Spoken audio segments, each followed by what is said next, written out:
It's Hoffman Show.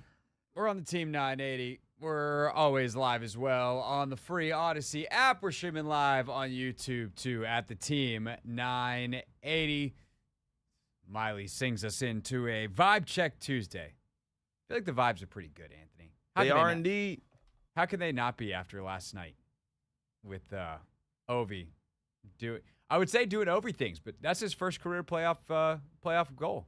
Yeah. Or obviously not his first career playoff goal. First career playoff overtime goal. Yep. First time he has put the puck in the back of the net to win the game. And there just aren't a lot of firsts left for him when it comes to goal scoring. So figure might as well game one of the playoffs this year, check that one off. Do we have any? We don't have currently anybody to talk about that, do we?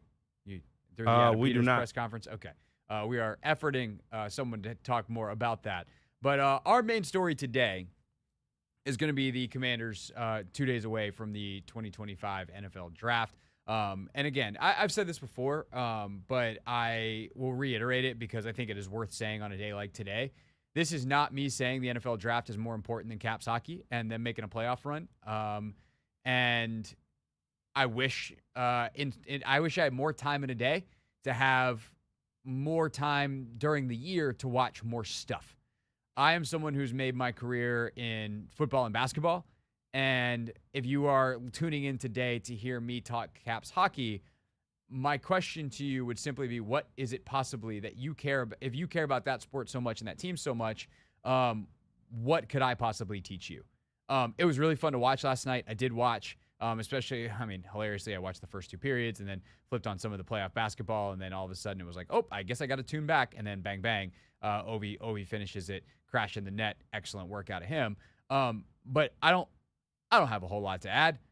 We will certainly have guests throughout the Capitals. What we hope is a very long playoff run. I will be watching much more and develop more opinions. But we are, I just, to be the most blunt I can, Grant and Danny talk a lot of hockey throughout the year. They're both big Caps guys. They're a great station, a great show that's down the hall. And I assume that most people that want to hear about the Caps are tuning in there. I assume that if you are a longtime listener of this show, you know we do football as well as anybody.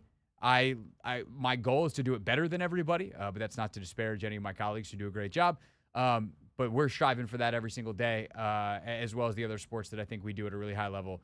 And so with that preamble out of the way, to say this is just me leaning into the stuff that I think I actually have something to tell you about, we're going to talk NFL Draft for the most part today.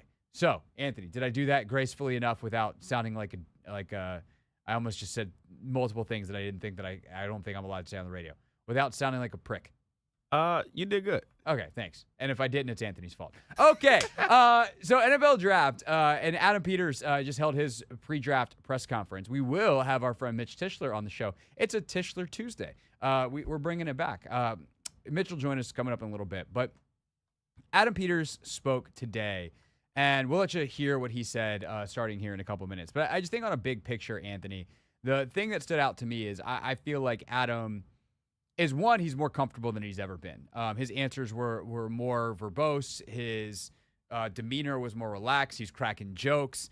He clearly knows some of the people in the room at this point, as opposed to last year doing this, where I think they were the stakes were a lot higher. Just, not that the NFL Draft is not important for the Washington Commanders in 2025, but if you don't get Jaden Daniels right last year, think of how different of a position that they are in this year. And all you have to do is, look at where the Chicago Bears are drafting, look at where the New England Patriots are drafting to know, like, hey, that was your company last year, and what Washington did with their roster, and then ultimately the guy they chose at the top of the draft gave them completely different seasons than New England, who's picking at 4. New England's roster was even worse than Washington's, but they could have done some stuff that Washington did. They obviously didn't make the right coaching hire either, because they hired a coach last year. Chicago didn't change their coach, should have. Hopefully they got it right this year. But they also could have, signed the types of guys that Washington signed on one-year deals and had a similar season. They didn't. They also chose the younger quarterback, and that might take more time to season and cook. So, point being, it's not that it's not important. It's just he's more comfortable and all that stuff. I think he also, to the extent that he gave anything away, like giving it away is the wrong term, but like to to the extent that he was truthful about what he thinks as opposed to kind of talking himself in circles to not reveal too much, it very much sounds like he is in line with the general public on this draft. That there are a few players at the top. He said it was like 10, where it's like the first 10 guys, we kind of know who they are. And I don't even know that it's that many. And we can get into that a little bit later. But first 10 guys, I mean, he even said a guy's name. I've never heard a GM do this. And he was asked about trading down, and he goes, well, look, if Abdul Carter is available at 27, I might be willing to trade up 2 spots. You know, we have everything on the table.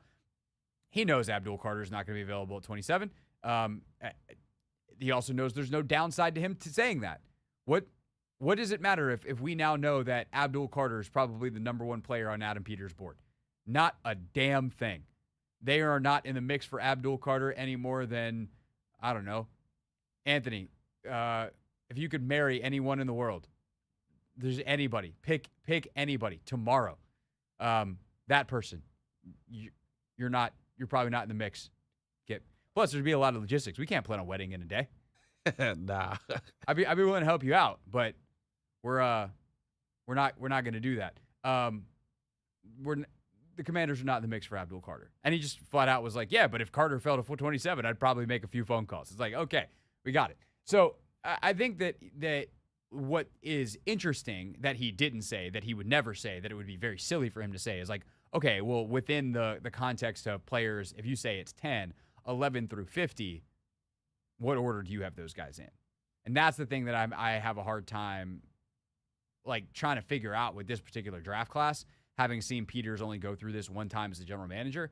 And I do feel like to an extent we'll learn a little bit more about Adam as an evaluator and as a team builder based off what they do specifically at 29, but even throughout this draft, because there is a bit of a flavor for everyone in this draft, which is something he said as well, is if you're looking for an edge and you want a 3-4 guy, you want a 4-3 guy, you want someone who can play multiple, who can play in even fronts or odd fronts, you want someone who can get after the passer, someone who can stop the run.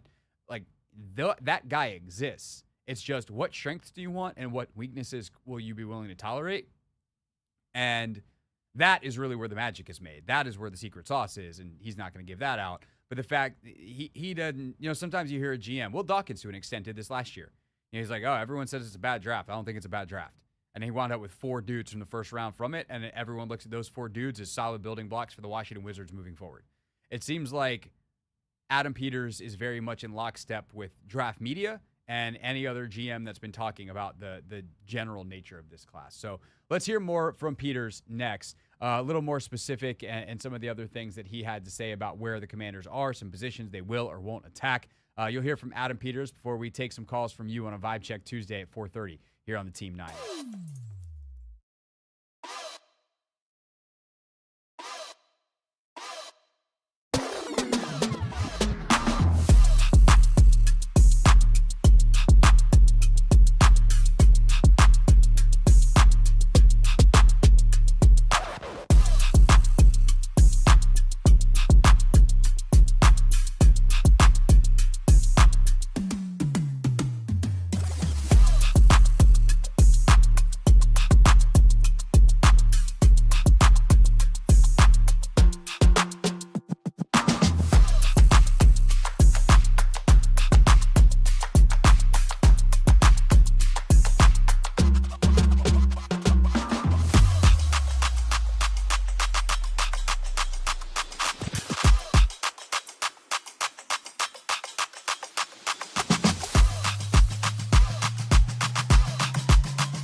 It's the Hoffman Show. We're on the Team 980. We are always live as well on the free Odyssey app. We're streaming live on YouTube too at the Team 980.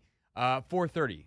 Who are the guys you want to see Washington take? Who are the guys you don't want to see Washington take in the first round on Thursday? That's our question on a Vibe Check Tuesday.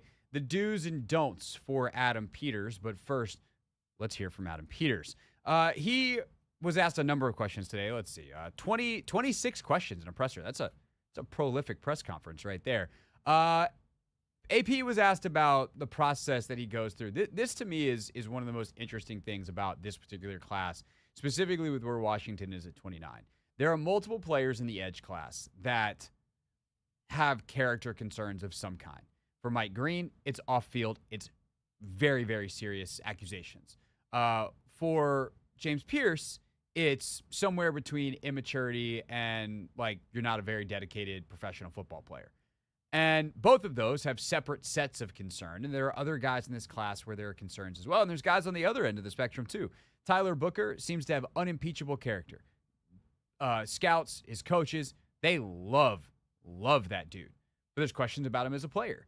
So there's both ends of the spectrum, and how that all balances out is ultimately the magic sauce, the magic potion, the magic formula for successful NFL drafting. But Adam Peters was asked specifically about the process he goes through when there's a player who's got concerns on the character side of things.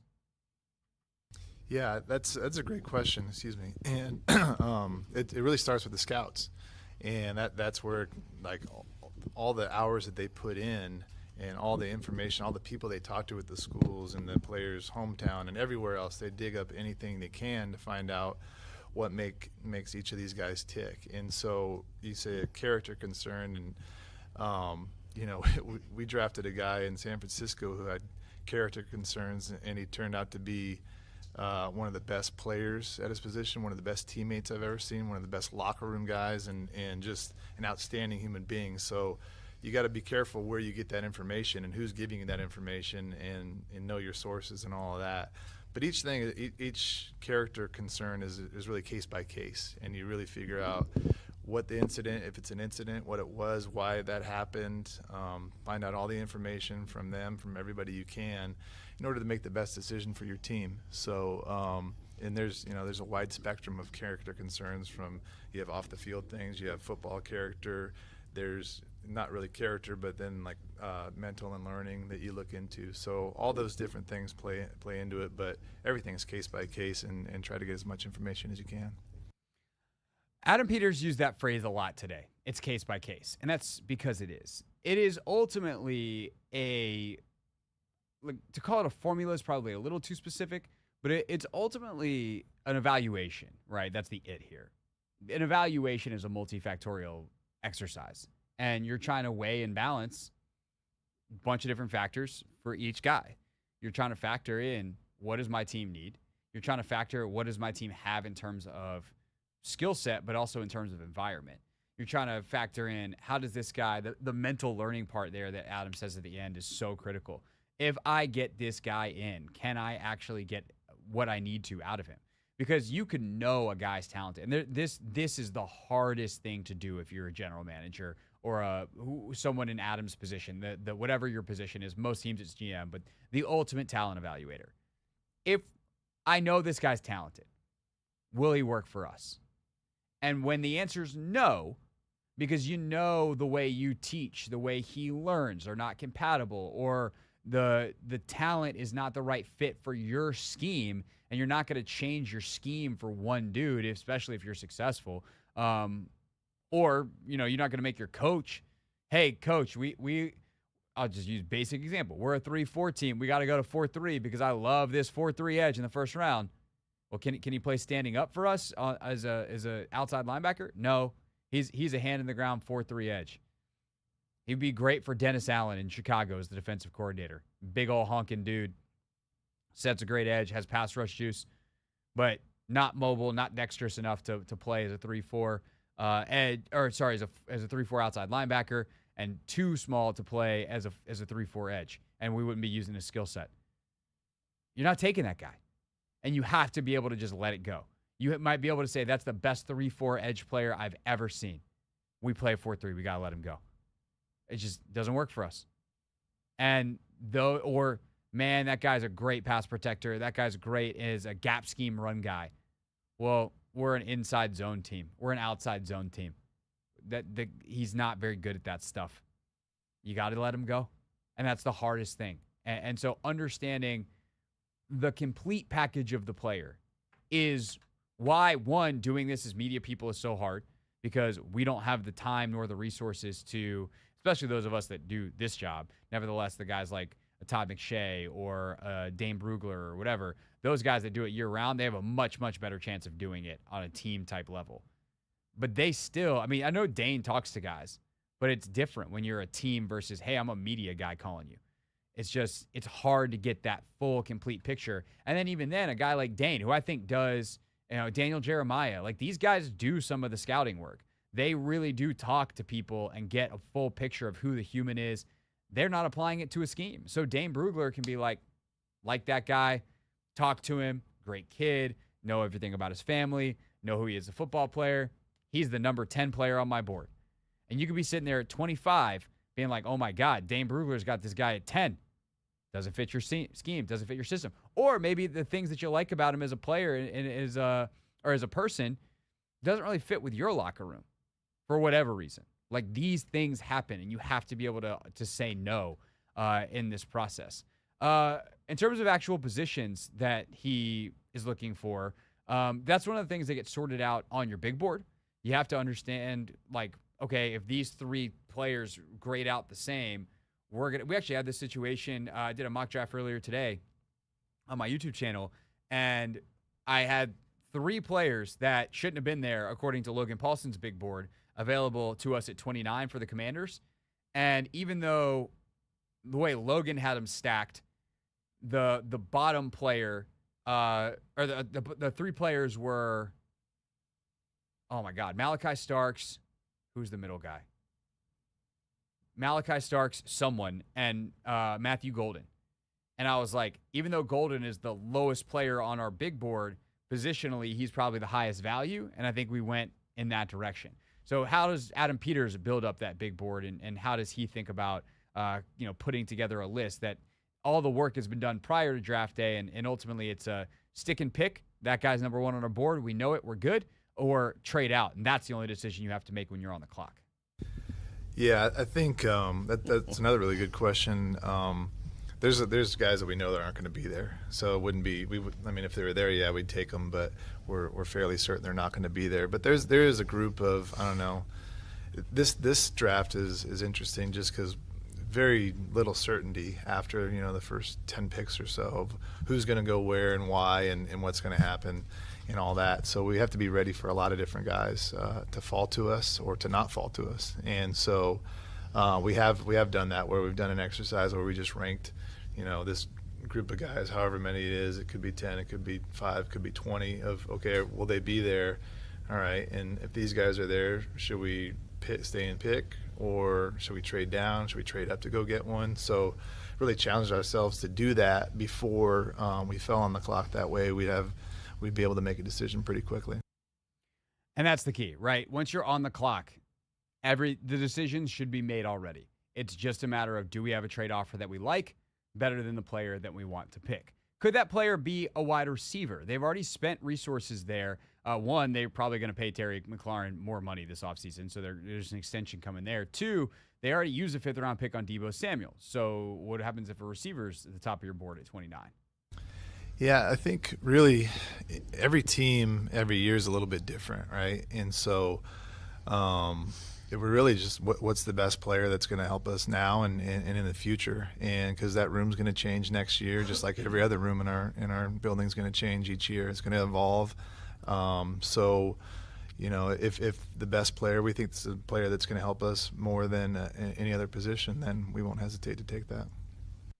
And to me, that's the obvious right answer. And I think that's the thing that the more I've talked about the draft this week, especially as some of the final conversations are happening here in NFL draft world,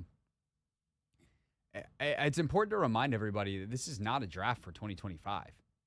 This is a draft that's going to help continue to build a foundation that you hope is here for the rest of Jaden Daniels' career, at least for the better part of it. this first-round pick, like you're hoping this is someone that is either his counterpart on defense or one of his running mates on offense for the next decade. That's what a first-round pick is. You're not worried about just 2025. And so I don't know how they stack their defensive tackles, for instance. But if Derek Harmon is a top 15 player for them and he's available at 29, the defensive tackle out of Oregon, you take him. Oh, but you got Deron Payne, Johnny Newton last year.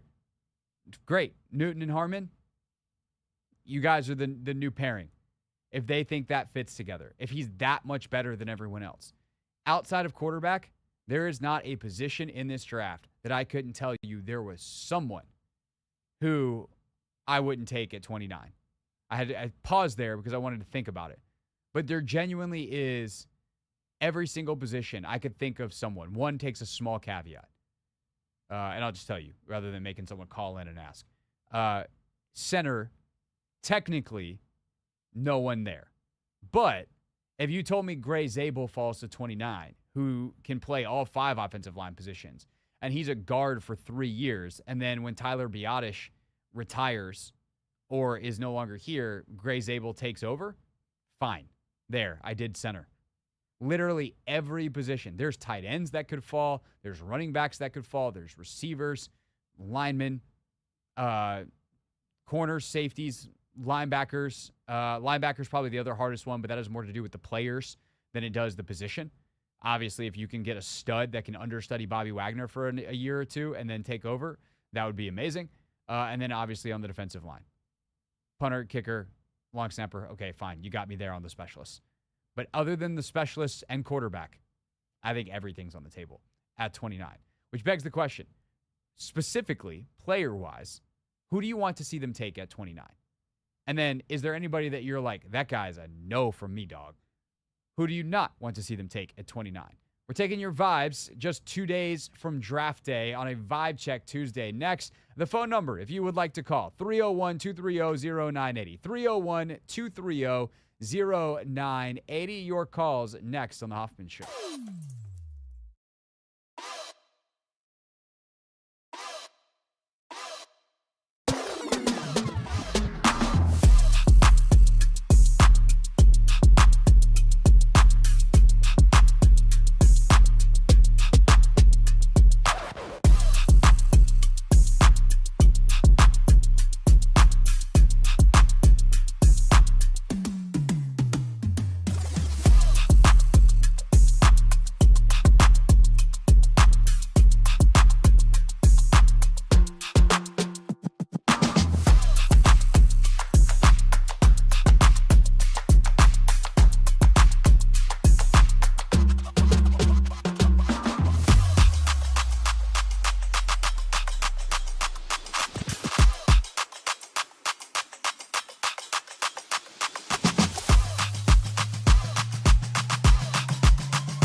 the Hoffman Show. We're on the Team 980, always live as well on the free Odyssey app, streaming live as well on YouTube at the Team 980.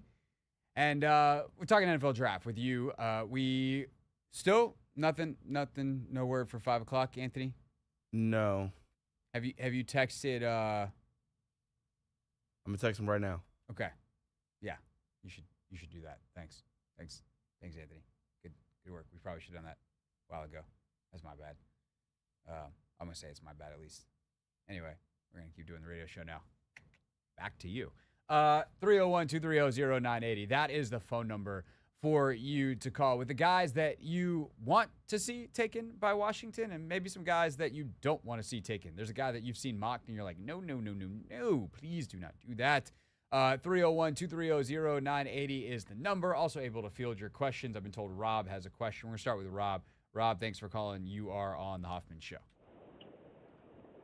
I was telling your guy on the phone, I've been looking at all the draft publications. It looks like to me from 25 through 78, if you take out the quarterback, they're pretty much rated all the same. So there throws that theory of best player available. So do you just draft for need? Or or the general manager's draft for what makes him comfortable at that position? I'd say, Rob, it doesn't really throw out best player available. It just means that like the margins are smaller. And I think it's always a mix of best player available and quote unquote need, because like I said earlier, like best player available isn't done based off the consensus media draft board. It's what you think is best for your team, which is ultimately going to factor in how players fit into your schemes with your coaches, all this stuff that we just play from Adam Peters. So it just means that I think when you're making trades that it's probably going to be harder to do unless you and some other teams have some huge disagreements about who these players are. Because if I have the best player, let's say the best player available for me is an edge player or a tight end. And I don't think that the tight end that is the 20th best player on my board is really that different from the tight end who's 40th on my board. Then why, like if I trade out and I miss out on the 20th guy, I can still get the 40th guy, so I'm good. So if I really want a tight end, like I know I have more options that aren't that different down the road. Does that make sense in terms of how that goes from the player stacking in this draft? Yeah, I've been doing this draft thing since '82. I've been watching it and trying to do my own little thing. And it's only been 2 years I've seen it like this. So, like I said, it's confusing to me because we had offensive line need, got linebacker, defensive end, corner, safety. So, and to me right now, I can't pick a player right now at 29 because every time I do it, I say, well, no, I think we need this position more than that position. So. Yeah, it's really hard, Rob. Thanks for the call. It's really hard right now to delineate between these guys. And, you know, I've done now, what do we say when I was on with Tony today? I think it's 7 different mock drafts. I think we've done 2 on this show. I've done 2 with Tony on the YouTube page at Craig Hoffman, and I've done 3 on Take Command, 2 with Logan, 1 with Jeremy Green. And every time we get to 29, I am both like, oh, there's some interesting options here, and like, dang, there's not an option that I love here. And that's the test, because there's going to be, you know, how many times have we had, for instance, Anthony, the Shamar Stewart conversation? There are people listening right now and watching us right now that if Shamar Stewart is on the board at 29 and they don't take him, they being the Commanders, they are going to storm out of the room swearing, cursing Adam Peters up and down. And there are also people that if they take Shamar Stewart at 29, they will burst out of the room swearing at and cursing Adam Peters up and down. That's the kind of draft it is. And there are people who think Shamar Stewart is a top 10 player in this class, and there are people that think that you should not touch him with a 10-foot pole. So there's a bunch of dudes like that are super polarizing. But there's also other players that some guys have them at 20, some guys have them at 45, but they admit they feel the exact same way about the player. It's just the 25 guys around them, they feel relatively the same about too. It's a weird, as I said, I opened the show by talking about this yesterday. It's a weird draft, bro. it's a weird, weird draft. Yeah, and I think just going off the draft, I think a lot of people fail to remember just, and not to say, AP hasn't had, misses in the draft or anything, but he's been pretty good when it's come to the draft. So, like, even if there are, a lot of players, falling in this range where, there's not a lot of variance between the players, that doesn't mean AP can't get it right kind of thing. So I'm just, again, optimistic that he's going to do his due diligence. And, again, like, he's going to take who he deems as the best player available in that, that range of players that, everybody seems to be continuing to talk about. Yeah, for sure. And I think that there's also, it's funny to me when new information comes out now because we are dead in the middle of BS season. We are dead in the middle of silly season. There's kind of almost a 2-week cutoff before the draft where it's like, oh, here come the curveballs. Don't believe anything new that you haven't heard before. And then sure enough, there's different reports coming out about you could see this happen or that happen or this happen. So take this for whatever it's worth. Jason Lockenfora, I saw put this out in the Washington Post today. I saw Mike Tannenbaum say this on ESPN today. I feel like I saw it one other place too. So you got a former NFL GM and a dude who's been covering the league for 25 years. Both say they think 4 quarterbacks are going in the first round. That's a game changer for Washington because I think a lot of people look at Minnesota at 24 and say Minnesota would die to trade out. They have 4. You think Washington's bad with 5? Minnesota's got 4 draft picks this whole draft. I know Washington's got 5 each of the next 2. That could change next year with comp picks, but Minnesota's got 4 picks. They would love to trade out. And if Cam Ward goes 1, Jackson Dart is all of a sudden in play at 9 because apparently Kellen Moore likes him better, according to some reports. And then Shedeur Sanders' floor is 21 with Pittsburgh. Lockenfora had a quote from, I think it was an NFL GM in his column today. He's like, I would bet my ass on Shedeur Sanders not getting past Mike Tomlin. And so if that's the case, now you're looking at 24. Could Tyler Shook out of Louisville or Jalen Milroe go there to New York or Cleveland? If not, is 29 in play? You don't have to go as far. You don't have to give up as much. And is anybody really going to jump you? It depends. If Minnesota can get Cleveland and New York on the phone and they want the same guy, well, then you got a shot at 24. If only one guy wants to come up, then if you're that team, you're like, well, why am I going to trade up? Or if we're not going after the same guy, I'm not trading up unless you really, really want that 5th-year option. And if they both want different guys, could 5 go? What happens if New York is dead set on Shook and they want the 5th-year option and Cleveland's dead set on Milroe and they want the 5th-year option? Who knows? Like, that's kind of the thing is we don't know. I think tight end, everyone thinks there's 2. I think there could be 3. Running back, everyone says there's probably just 2. What if there's 3? What if there's 4? Like, we don't know more than we've ever not known in recent memory when it comes to this class. And it makes predicting what Washington is going to do frustrating, but also exciting because it's like we all know what the best case scenarios are. And that was another thing I appreciated from Peters today. In fact, in lieu of phone calls, if we get phone calls, we'll take them. 301-230-0980. Apparently everyone forgot how to use their phones the last couple of days. It's draft week. Everyone's suddenly gone quiet.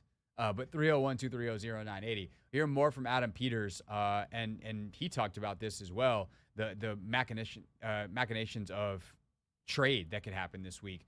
So more from Peters next here on the Hoffman Show.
the Hoffman Show. We're on the Team 980, always live as well on the free Odyssey app. We are streaming live on YouTube, too, at the Team 980. Taking your calls, 301-230-0980 on the Commanders' draft plans for Thursday. What would you like to see them do?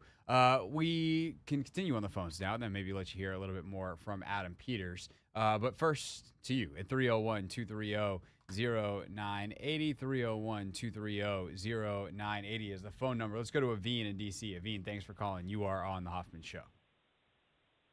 Hey, Craig. After the season ended, I was thinking for sure, the first two picks, we need to get defense. But, as we're getting closer to draft day, I've really grown into the idea of going offense and just keep strengthening a strength. I think actually it could, raise the floor of the team, keep helping out Jaden Daniels. And whether that's offensive line, if Simmons falls to us, Connor Lee, Zabel, you can really build something that's built to last. And that could be you could build a core offensive line for the next decade for Jaden, or receiver, the guys in that range, Igbuka, that could be Jaden's go-to target, for years and years to come. He seems like somebody who's polished, ready to immediately come on, make an impact.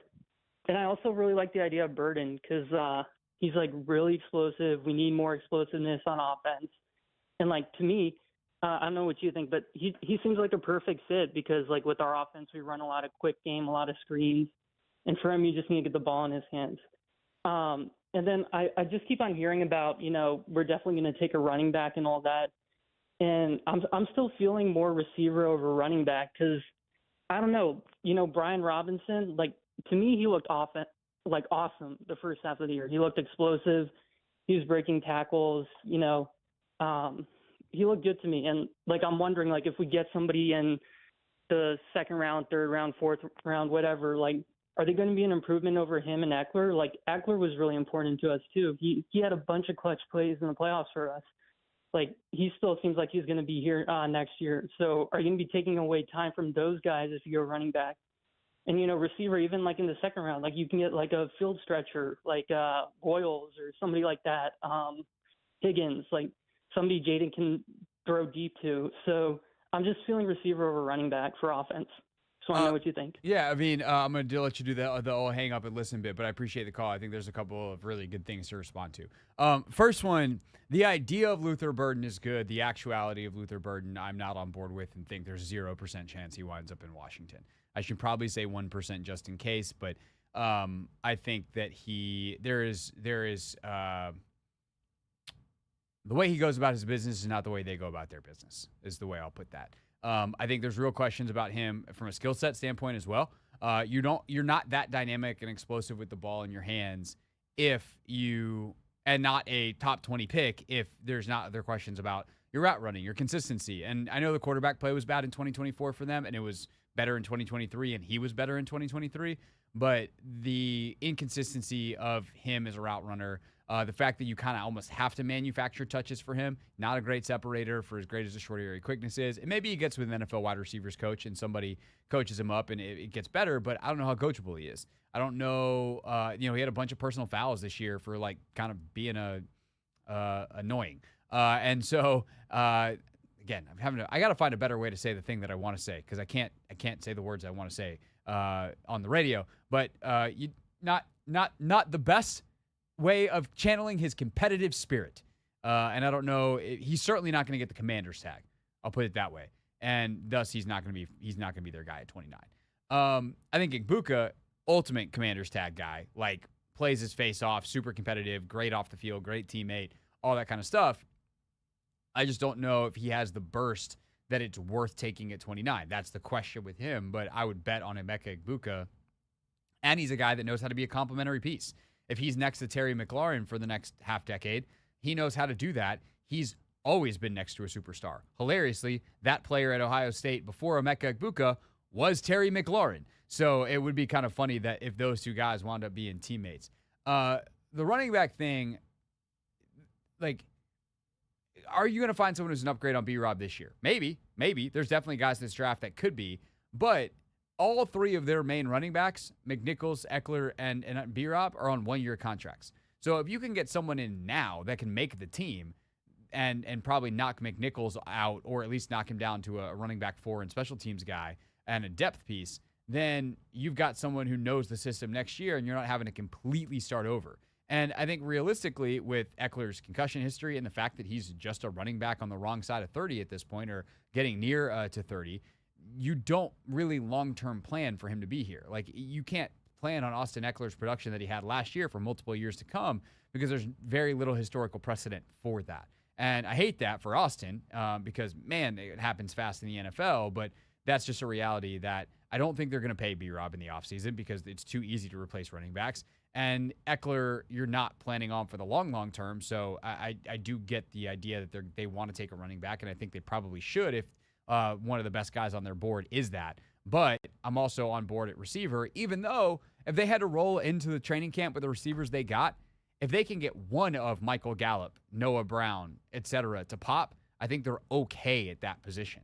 301-230-0980. Let's go to Brian in Alexandria. Brian, thanks for calling. You're on the Hoffman Show. Thanks, Craig. I'm open as well, of course, to any position other than quarterback if you deem that player you're picking is going to be what I call one of them. We finally have a one of them type of guy on our roster at quarterback.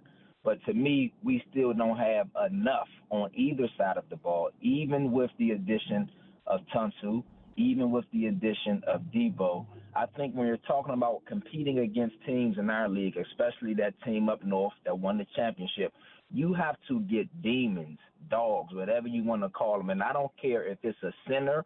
I don't care if it's a guard. I remember the coach guy, I think his name was Quentin Nelson, and he was just an absolute beast. You need somebody who is a terror at whatever position he plays.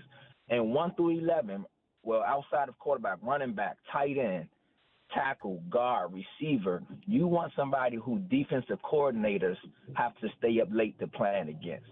Because ultimately, that is who is competing on the field against the Jalen Carters and the Dijon Coopers and whatever other defenders that you're playing. So I say at each pick, whenever you're picking, we still have a roster where, man, get the guy that, of course, fits your culture character-wise, because I'm big on that too, but get the guy that is a straight-up dog, or at least you deem to have the potential to be. Thanks for taking my call, Craig. Yeah, you got it, Brian. And I'm glad you said what you said at the end there, because to be perfectly clear, their culture is who's a dog.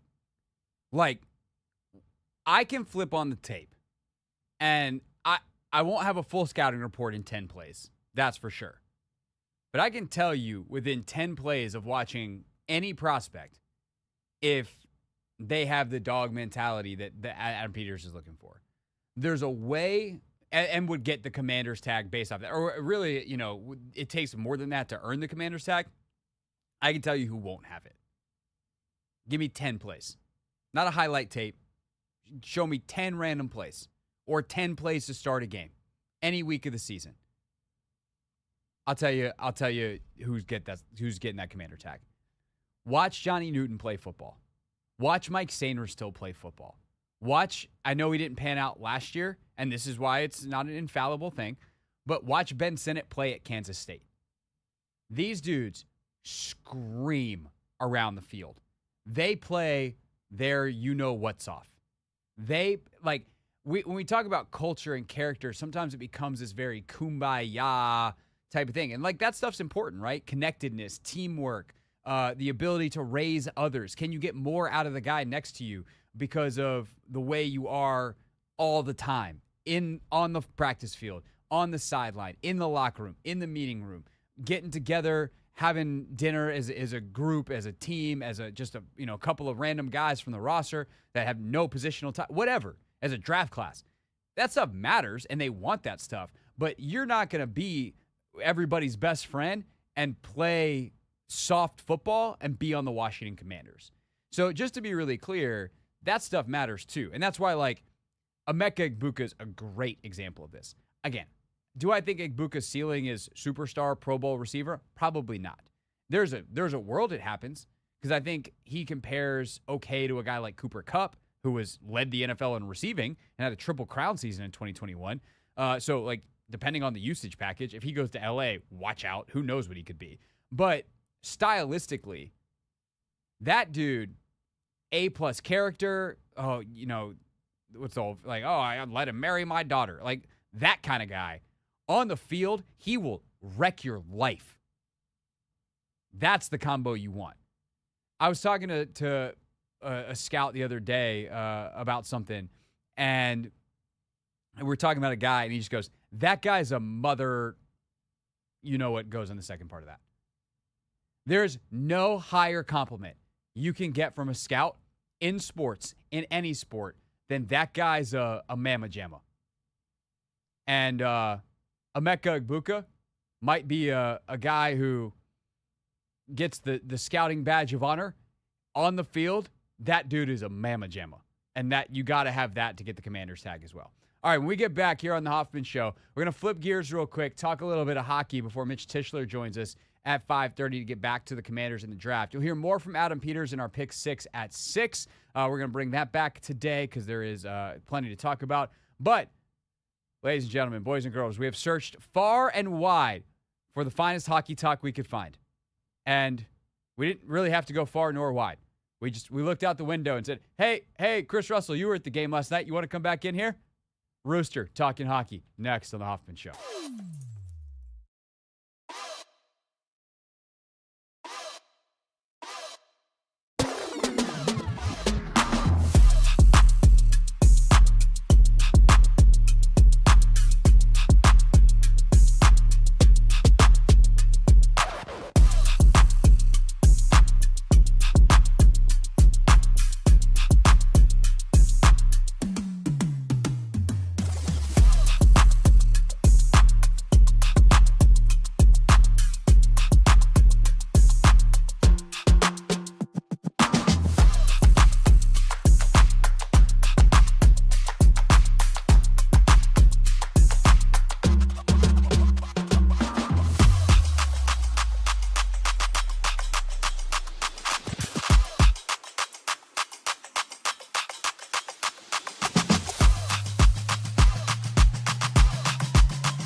All right, Anthony. That's what we're going with? Do you not remember the day? Oh, yes. Yeah. This is, yeah. Yeah. This was the song we used when you wore a certain someone's sweater on the air because you lost a lot of football games picking them. Yeah. That person is here right now for today's edition of Not My Beat. Today's top story from the perspective of someone who's there. You are looking live. This just in. Not My Beat. Chris Russell, you've seen the video of Anthony in that sweater and the whole deal, right? It was special. It was. It was special. I did not realize there was a song attached to it, but if we remember by the end of this segment, I will scroll back in my Instagram and I will show you the video of Anthony dancing to that song. Yeah. It's one of my favorite moments of the him last year on the show. I remember him dancing. I just didn't remember the song, so I apologize for being a little bit behind on that. But anytime I can get Anthony to do anything for our entertainment, I'm a willing participant. I was glad to be a small part of that. Yeah, no, we very much appreciate the Rooster Sweater contribution to our very silly pick segment that we did called Competition Wednesday. Yes, spin the wheel. Yeah, the wheel is the wheel coming back again this year? It is. We should start thinking of things for the wheel now because it really by the end got a little stale. We need more things on the wheel. It's Chris, the full title, The Wheel of Mediocre Punishment. Yes. You know what I really look forward to when the wheel is just sitting and taking up residency on a chair in the corner, when it is left out a little bit in the path, so I bump into it all the time. And then I have to fix the audio board because Linnell doesn't switch anything back, and it causes my show to start late because... Is that why my show then sometimes that starts late? Well, I'm busy. It's a bump? I'm still busy fixing Linnell's problems. Oh. Exactly. No, see, well, the good thing is, Chris, you don't have to worry about the wheel being in your way that often because Anthony doesn't win off enough for the wheel to stay over here. Is that what we're doing, Craig? It's more of what you did, not what we're doing. You know why that Feel is, free Craig. to pick the correct teams next time, and you won't have that problem. Craig, you know what it is? It's hard to pick the right teams and to do the super duper analysis when you're on vacation as much as Anthony is. He's not gone that often. Thank you. See, he seems to think I am. If I leave for one, what is it with you guys between 1 and 4? I'm going to lump Linnell in. I'm so sorry. Just that you. And you guys just make stuff up about people. No, Anthony ranks third behind Kevin Sheehan and the Junkies in terms of the most vacation. I'm not going to lie, Chris. I thought you said you were about to say he was going to rank third behind Kevin Sheehan and Kevin Sheehan. No, Rooster seems to think I just take a lot of time off because right. I went to Jamaica one time. No, Anthony just picks good spots. Like I don't know if it's his next vacation, but our boy's going to Paris this summer. I mean, I can confirm is a great place to go in the summer. I did it last year. He's like, I just like to travel. I go over the weekend. I'm like, yeah, but you take Tuesday, Wednesday, Thursday, and Friday off in order to go over the weekend. And I'm like, A, I'm jealous, and B, I'm like, I got to get that deal negotiated. Oh, I got to get any deal negotiated, but that's a different story. Yeah, it's a story we can co-author together. Yes. All right, let's end the chapter, Anthony, on the stream of the Inside Baseball Team 980 bashing on each other portion of the program. Oh boy! And let us instead talk some actual hockey because Chris Russell, you were at Capital One Arena last night. You saw Alex Ovechkin score his first ever playoff winner. Before we get into what happened in the game, how we arrived at that point, just the atmosphere last night going into it, and then the tension convention that was the third quarter as the Canadians launched that comeback and the release that was the overtime winner. Yeah, I mean, look, it's different than a regular season game, but there's always a good atmosphere there. I think anybody that goes there for a Caps game understands that, regular season or not. So let's start there. But it's different. It's more amped up. The crowd is more passionate. The crowd is more amped up in every way. During the Canadian and national anthem, there was, different cheers for different reasons and all of that stuff, right? During the opening intros, it's loud, it's thunderous. There was a controversial penalty call that led to Montreal's first goal against Pierre-Luc Dubois, middle of the third period. It was so loud I couldn't understand the penalty call and what happened because two Capitals got dumped on the same play and they called Pierre-Luc Dubois for a call that I know didn't sit well with the Capitals. I know didn't sit well with the fans. So the fans were definitely in it. They were definitely harassing and giving a refs you suck chant a bunch of times last night. And there were several calls that went against, quite honestly, the Capitals. But they overcame it all.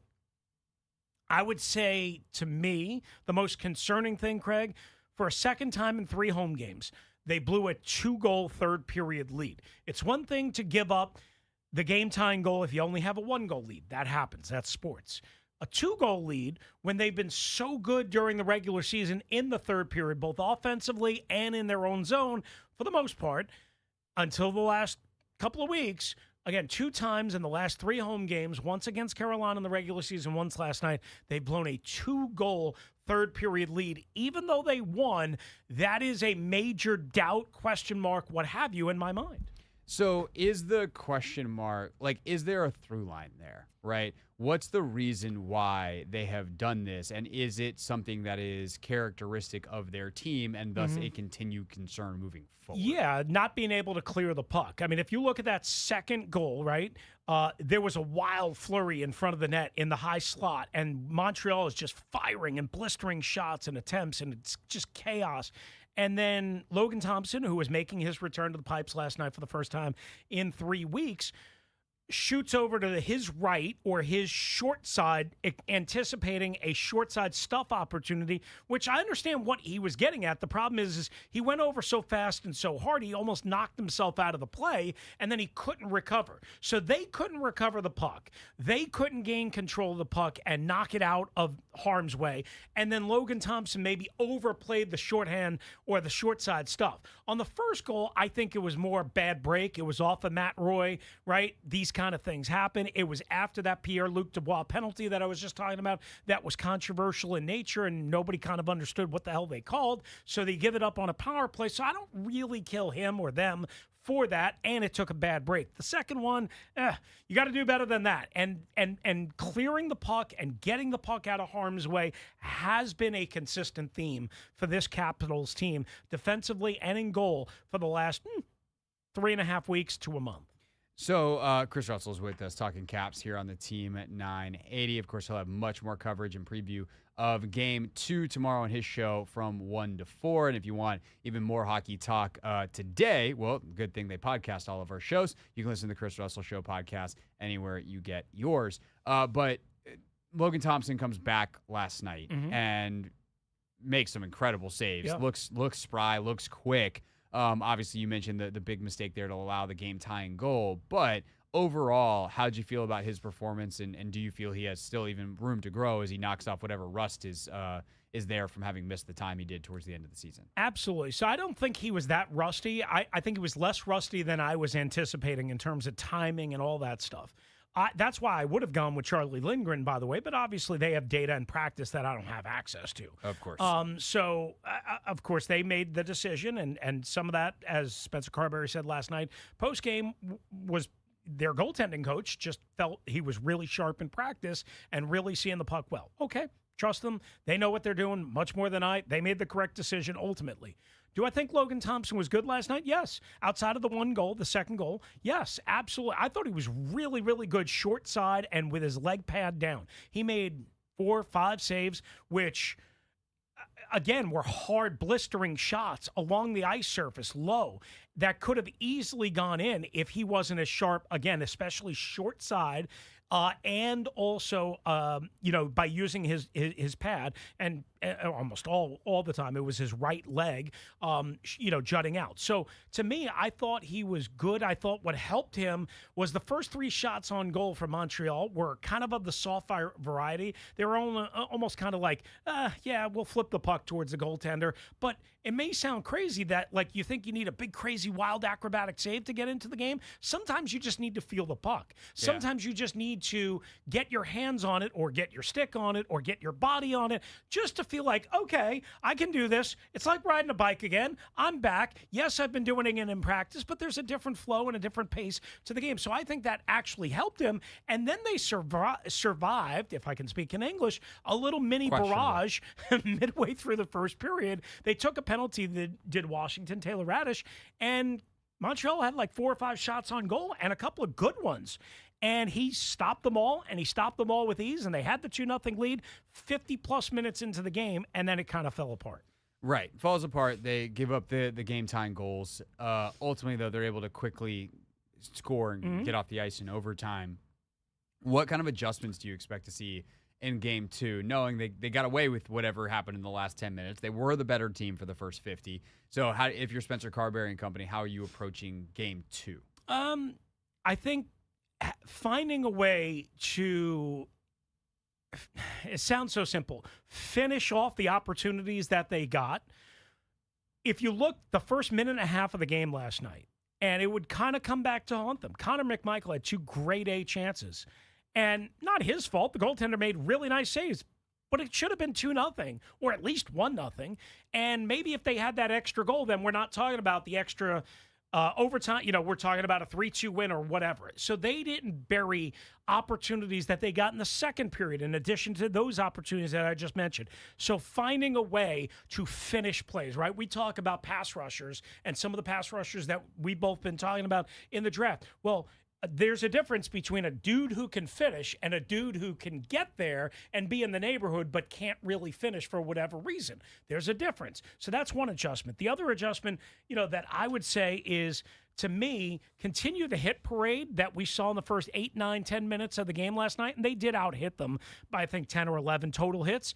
Continue that hit parade as much as you can without doing anything dirty, without doing anything illegal. They had a bunch of guys, including guys that you normally don't think of. Anthony Beauvillier, Lars Eller. All right, you do think of Brandon Duhaime.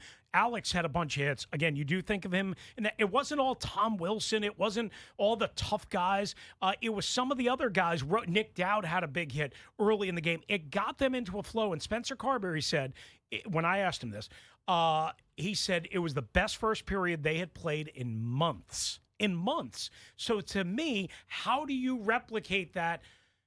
Not just for 50 minutes, but for 60, obviously, that's what you want. But how do you replicate that pace that they played the first 10, 11 minutes at for even longer than that? Again, you're not going to do that for 60, but if you can do that for 30, 35, instead of kind of settling in and letting them settle in, maybe you can be up again 3-0 or 4-0, so you don't have that pressure in the third.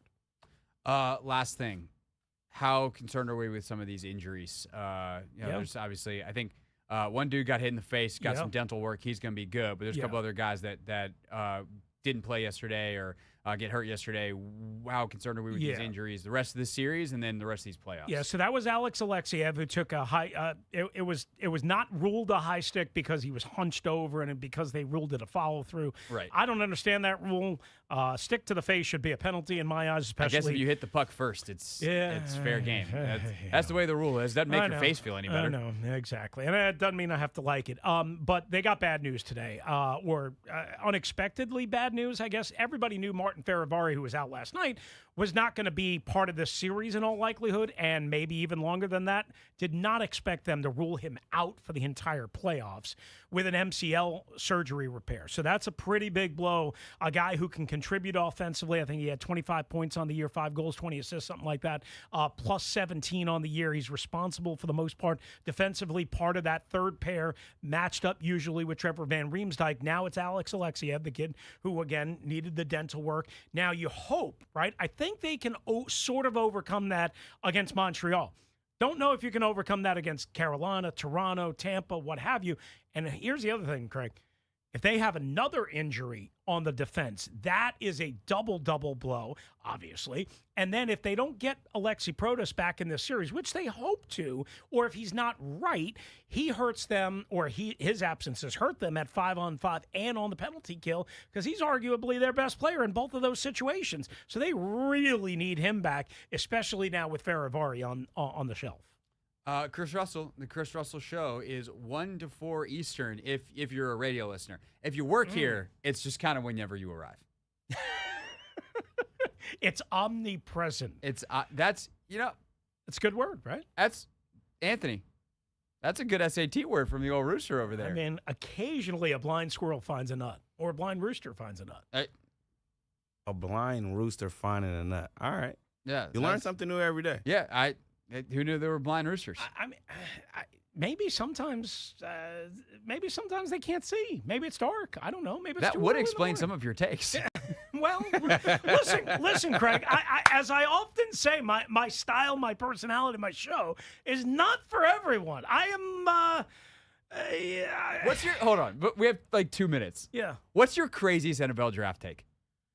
Just hit me with it. Just let's go. What's the one where you hope that I have not heard it? That way I don't storm in here and go, "What in the hell are you talking about?"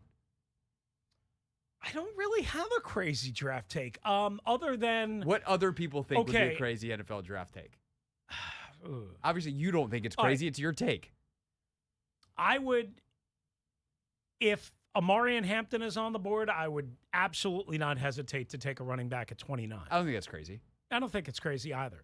It's definitely not what I but- hope the ideal situation is. Yeah. But like, if oh my God, worst case scenario, we got a guy who's probably like a top 20 player in the draft at 29, who's Yeah. at a position that you kind of need. In But the I long heard term. Kevin and Nikki on the way in today say they wouldn't take a wide receiver or a running back. To me, I think it would be a mistake to take a wide receiver, but That's crazier to me than taking okay. Hampton. All right. Like, I why? mean, Why would it be a mistake because- to take a wide receiver? Because I think you can, I think you can get receiver help later in the draft. B, with the investment that they made, the upcoming investment that they've made in Terry, the current investment that they have in Samuel, which granted is not more than right now a year-long deal, plus all the other things that they did over the offseason, subtracting and re-adding, I think you can get away with helping that position again later in the draft where maybe there's a different value level. At 29, I would like either corner, pass rusher, Sure. or running back, and you know how much I value the running back, so maybe Yeah. that's kind of my blind spot here. Yeah, no, I think they have truly. Adam said this a bunch today. Like, they have done enough that they could go in any direction. Yeah. There's not a single position outside of quarterback or a specialist. Yeah. You take a kicker, a punter, or a long snapper. I'm gonna have some questions. But outside of those, I literally there's a player at every single position that I'd be like, I'm fine with that guy at 29, who I think realistically could be No, that's available. fair. That's fair. The only other crazy take I would have, and it seems like the buzz is growing again, and I don't know if it's just speculation. I don't know if it's real. Like, I would never take Shedeur Sanders at number 3 if I was the Giants. Never. Yeah. I mean, is that a crazy take? Because he's a No. quarterback? Because he's going to be a good pro? I think the difference between him and Cam Ward is Shedeur Sanders probably has a ceiling of being good, whereas Cam Ward has a potential ceiling Shedeur of being Sanders is very a top- good, if not great. He's not a top 5 pick, Yeah. and in last year's draft, he's easily a second round. But you know that teams will overvalue the quarterback, and again, maybe he turns out to be better than we all think. But to me, it would be kind of crazy, especially when they've signed and added who they've signed, which granted are short-term additions, but that's really all I can come up with. I wish I had better for you, but I really don't. Here, I think we figured it out, Anthony. This draft is so weird; it's almost bad take proof. Like, not that all of Chris Russell's takes are bad. That's not. I realized as after I said that. 58% of them, right? No, we'll work that on what the you would metrics. grade me at? We'll type Okay. up the metrics and All right. we'll adjust the formula, see what it spits out. What else But do you hate that I say?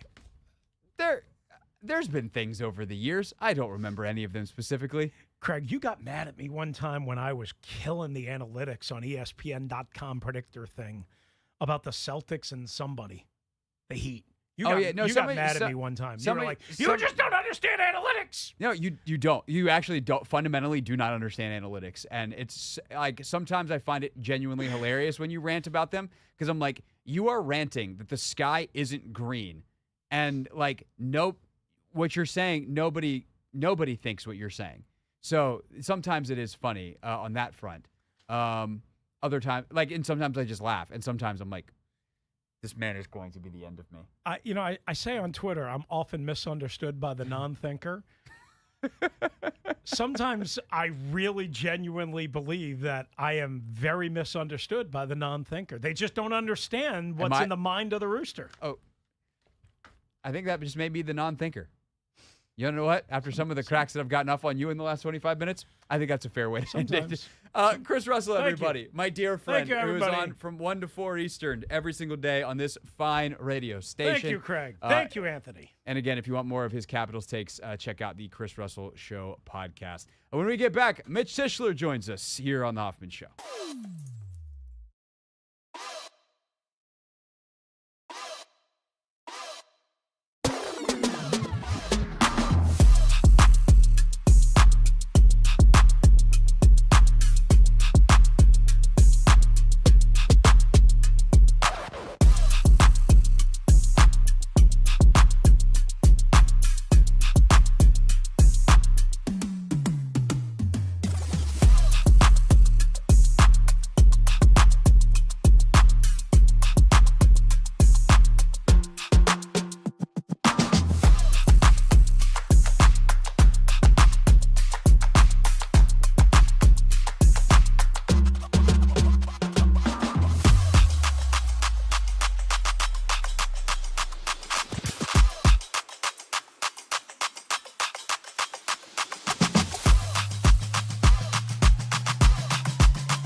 Hoffman Show. We're on the team at 980, always live as well on the free Odyssey app, a show that is giving you your Pick 6 at 6. It's been a while since we did one of those, but the Pick 6 is coming up. 6 most important things you'll need to hear from Adam Peters coming up at 6 o'clock. But right now, it's our pleasure to welcome back to the show our man who stole our hearts every single Tuesday during the football season, and he's back to steal it again. Ladies and gentlemen, it's a Tishler Tuesday. Mitch Tishler is here. Mitchell, hello, my friend. I'm doing great. I love hearing the air horns. We're ready to go. We are so ready to go. Although I have questions about you, Mitchell, and whether you're actually properly fired up, because I heard that on your Beltway football podcast that you co-host with JP Finley, you guys did a mock draft, and on all of your picks, you did, which is, I presume, half of them in the first round, you didn't pick a single offensive lineman. Mitchell, have you changed this offseason? Are you okay? Is this a call for help? It should be. It might be a call for help. I'll tell you, with the Commanders' trade for Laramie Tunsil this offseason, there certainly needs to get younger on the interior of that offensive line. But I like what I saw from Brandon Coleman last year. I think he's ultimately going to be your right tackle. Laramie Tunsil solidifies the left side. This is a team that can be built to win right now. And while I love hearing Adam Peters and, Dan Quinn over the entire offseason talk about wanting to continue the pace, build the right way, do all these things that they've talked about since they got here, I think you're in a position now where you can start kind of picking and choosing guys who you think can help you right away and help take you to that next level. And right now, I don't see the offensive line as a number one need, especially for a team that doesn't have a ton of draft capital. So just to be clear, this was the Commanders' only mock draft. This wasn't you and JP like splitting a first-round mock and somehow you didn't take a single offensive lineman for anyone. That would have been really concerning. Okay. No, yeah, you heard this wrong. It was just the Commanders' picks, and it was only the picks with no trades being considered, even though ultimately I think they end up trading out of the first round. Yeah, I think they would love to trade out of the first round. The problem is so would, I think, 5 or 6 other teams in that entire range, and there's not going to be that many teams that want to come up. So we'll see, although there's a ton of quarterback stuff flying these last couple of days. We're in the middle of silly season. I don't know what to believe, but could 4 go in the first round? It'd certainly help the Commanders if they want to trade out. As for the question we've kind of been asking folks on the phones, and I've been asking various guests, I think we're going to do a whole montage of this on Thursday, is who's your guy? Like, who's the guy that you want to see on the board? And if he is, you are then going, Adam, please pick up the phone, send in the card. I want this guy that is a reasonable guy to pick here. You can't say like Abdul Carter. But outside of him or some of the other top guys, who's the guy you want to see on the board at 29 for Washington? That didn't stop Adam Peters from saying Abdul Carter today. I know. That was a very funny moment. I enjoyed that. I don't know how reasonable it is because ultimately I don't think he's going to be there, but I think Shamar Stewart would be super interesting if he's still sticking around at 29. I think he's one of the best edge rushers, one of the guys that's going to be able to get after the quarterback or be able to contribute the quickest in this draft. And the number one thing that I loved reading about him, and the same goes for Nick Scourton, who's the other Texas A&M edge rusher, is that both of them were responsible in the run. And to me, as much as I want to get a guy who's going to step in and get double-digit sacks, that's obviously, ultimately what you want if you're taking a first-round edge rusher. I want someone who's able to do both, somebody who has a responsibility and knows how to play within a defense. And, there's a lot of things that you can look at with both of those Texas A&M defensive ends and their, numbers production as far as you look at stat-wise for them, and it leaves a lot to be desired. But it's because they both were asked to play within a defense. And I love that these kids both showed a ton of athleticism and also were able to get some quarterback pressures, but also play within a defense and help, kind of support the run. And ultimately, we saw last year what happens if your defensive ends aren't able to, help support the run much. And ultimately, if they do end up sticking around in the first round, I want an edge rusher who has the athleticism and has the physical traits to become a great pass rusher, but is also heady enough and responsible enough and mature enough to understand that there's more to being a defensive end than strictly sack numbers. Mitch Tishler, co-host of the Beltway Football Podcast for Monumental Sports, with us here on the Hoffman Show. So we've talked about Stewart a lot on this show because I think he's fascinating, but you brought up something that I think is really important, which is he is a good run player in terms of an edge setter. The devil's advocate, so I will bring up the thing that is coming and let you respond to it, is his sack production was bupkis. He had one of the highest missed tackle rates in college football, period, last year. He missed 26% of his tackles. And so while he led Texas A&M in pressures with 39, he's never had more than a sack and a half in a season. Is that something, like, one, how concerning is that? And two, I guess the more important question would be, Mitchell, do you feel like Dan Quinn and this defensive staff could actually help fix those problems? So that, to me, that's what I look at. Is I look at what this defensive staff has done with players in the NFL over the course of 2 decades and their ability to help them reach higher levels. And the fact that you're able to get those pressures, you're able to get to the quarterback, to me, that shows that you have the physical traits to be a explosive edge rusher. You might just not have the discipline or whatever to break down and make the play at the point of attack. And I'm hoping that that's something that they can teach this kid. I look at another kid like James Pierce. He's the edge from Tennessee. Yeah. 2 years ago, double digit sacks, was looking like he was going to be a top 5, top 10 player. Last year, the sack numbers dwindled dramatically. He still has a high number of pressures. So to me, we've talked about it when we talked about, the defensive tackles that the Commanders have had, the John Allens, the different group of guys, and, the effect of having quarterback pressures, and maybe they don't finish the plays and get there. But ultimately, you want to have somebody who's going to be up in a quarterback's face and get there. And I think that you saw a guy like Shamar Stewart do those things. And I think with, some technique fixes and, some physical changes for these kids, I think that they can help. I think this coaching staff, the strength and conditioning staff can kind of help them, get to a better place where they don't lose the speed, the quickness, the bend, all those different things, but they're able to get into a better position to make plays once they get there.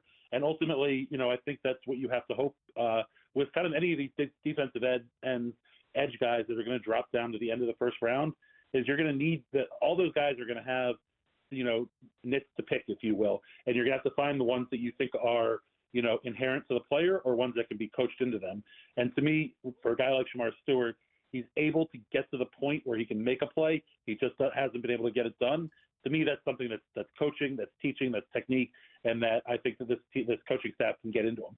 I tend to agree. And at 29, you're not going to find a better piece of clay. And for edge, like, that's kind of what you want, is the traits. And while I definitely have my questions, and I think if he and Donovan Ezeraku were on the board, I'd probably take Ezeraku. The dude's 6'5", 270, and is a freakazoid of an athlete. Like, you just right. you can't do that. By the way, are you familiar with Nick Scorton's story? Since you mentioned him as well, Stewart's teammate. That's what I was going to bring up. Was we've seen the type of players that this coaching staff likes to pick, team captains, team leaders, guys like that. Nick Scorton was a guy who was at Purdue. He was a team captain as a sophomore. He led the Big Ten in sacks, and then left in the portal and went to A&M. He's the kind of player, when you start talking about the, in the locker room, off the field traits that this coaching staff loves to target. He's the type of guy that I think makes a lot of sense. And so when I bring up the Texas A&M edge rushers, maybe I'm giving myself a little wiggle room, but I like both of those kids a lot, and I think there's a good chance that if either of them are there, that the Commanders might jump there. For sure. And so this is from the Beast, Dane Brugler's draft guide. I didn't know this about Nick Scorton. Nick Scorton, one of 3 children, grew up in Timpson in East Texas with his mother, Ashley Caraway. He started playing organized football for the first time in 7th grade. As his mother worked long hours, Scorton later found himself in danger of flunking out of school. At the start of his sophomore year, his best friend, Andrew Bubar, convinced his parents to allow Scorton to live with them temporarily, but that short stay turned into much more. Nick's mother eventually signed over his guardianship to Andrew's father, Lane, the principal at Bryan High School, and mother, Cindy, and Nick stayed with the Bubar family for the remainder of high school. In college, he officially changed his last name from Caraway to Scorton to reflect the quote-unquote best friend relationship with his biological father, Nicky Scorton. So this is kind of like the movie The Blind Side, and hopefully it doesn't end in lawsuits a decade from now because they're actually terrible people. But, that's a crazy story, and talk about, a guy who's had to earn it. That is always something that the Commanders look for. So I'm glad you brought up Nick Scorton, and that made me go read his background piece in the Beast, Mitch. So thanks. If nothing else, we got that out of this radio hit today. I mean, Dane Brugler's Beast is one of the best pieces of work that's done around the NFL the entire season. But what I like about Scorton is he has the same kind of similar metric numbers as far as or stat numbers, at least as far as Shamar Stewart goes. And I think that speaks to kind of the Texas A&M defensive game plan for for the edge rushers. And the fact that he produced the way that he did at Purdue, Purdue's not the greatest team in the Big Ten, but that is, Power 5 football, and to put up the sack numbers that he did shows you that he has the ability to ultimately do that. Now, he's not as much of an athletic freak as Shamar Stewart is, but that doesn't mean that he's not going to be a solid NFL player. And I like the idea of both of those kids ultimately donning the burgundy and gold potentially. Yeah, for sure. And Scorton, if they do trade back, he's probably likely to be available in the early or late 30s potentially as well. I don't know who knew. He could also be a first-round pick. That's kind of the wackiness of this class. Mitch, the other big picture thing that we've been kicking around this week is what kind of risk tolerance should Adam Peters have at 29? I'm pretty sure they'll take someone with the Commander's tag, so that takes a guy like a James Pierce probably off the board. But even a guy like Stewart, where the production wasn't there from a sack number, versus a guy like Emeka Egbuka, the wide receiver from Ohio State. I know exactly who that guy is. Tyler Booker, the guard from Alabama. Now I'm speaking to your O-line heart. I know exactly who that guy is. At 29, with where the Commanders are as a team right now, what's your risk tolerance to take a swing on a guy that's super talented but unproven versus maybe a guy with a little bit of a lower ceiling, which you're pretty sure you know what you're going to get? The one thing that's good about the craziness in college football right now with NIL and transfer portals and all that stuff is you're getting older players that are coming out of the draft. And, last year with Jaden Daniels, people were trying to use that as a knock against him. And I think, especially those of us in Washington that have seen this kid, been around this kid, you recognize that the older they are, the more mature they are, the more ready they are to commit to being an NFL player and living the NFL lifestyle, not the celebrity lifestyle that some folks fall into. So I think as you look at these guys, I don't know that there's as much risk with a lot of them as you start looking at kind of the edge of the first round and where the Commanders are picking. Ultimately, I think you need to hit in the first round regardless, but I think you particularly need to hit considering the previous 4 years of Ron Rivera picks and how bare bones the cupboard was when this new regime came in. The one thing I like about them is that they're kind of forward thinking. You look at the Johnny Newton pick and you recognize that okay, they were planning for life after John Allen / Stron Payne, whichever one they decided. I don't think they're going to go tackle in the first round. I don't think they're going to necessarily go O-line in the first round. But you can look at it and see, hey, is Laramie Tunsil maybe a rental player? Is he going to be here long term? Do we want to start building up the future there?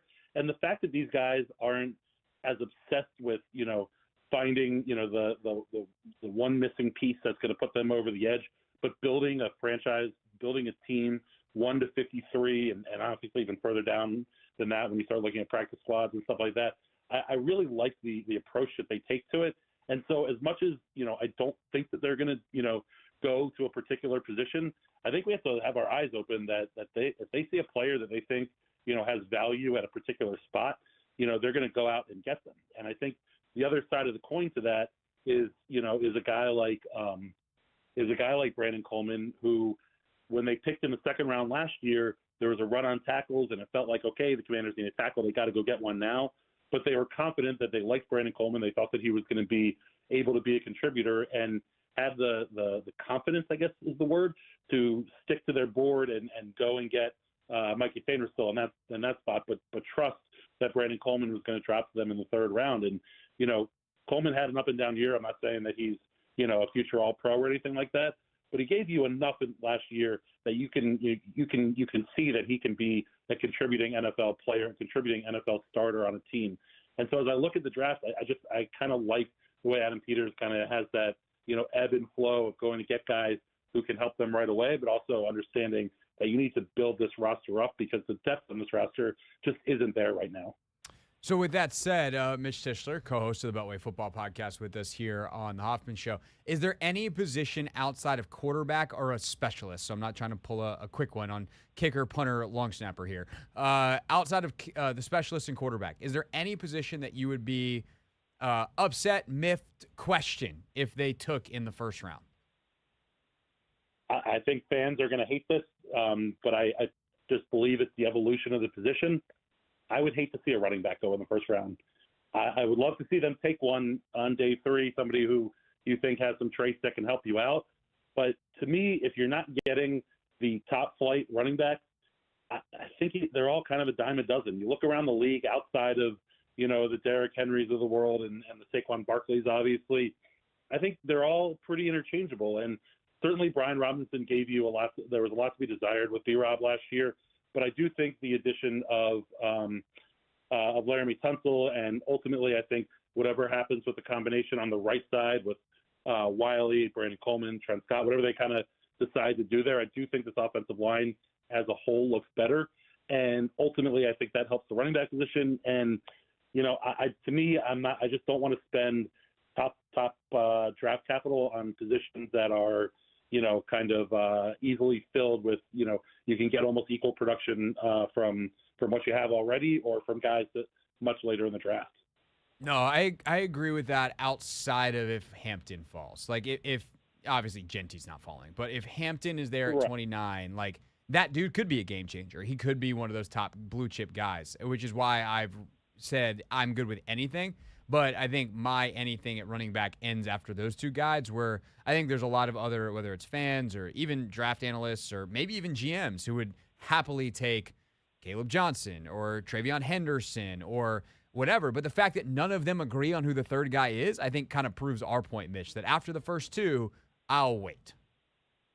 And ultimately, if they end up dealing that number 29 pick and get a, mid-second round pick or maybe an extra third round pick or something like that, Travion Henderson would be an awesome fit for this offense and for this team, just not at 29. To me, 29 is a spot that you need to go after one of the more premium positions.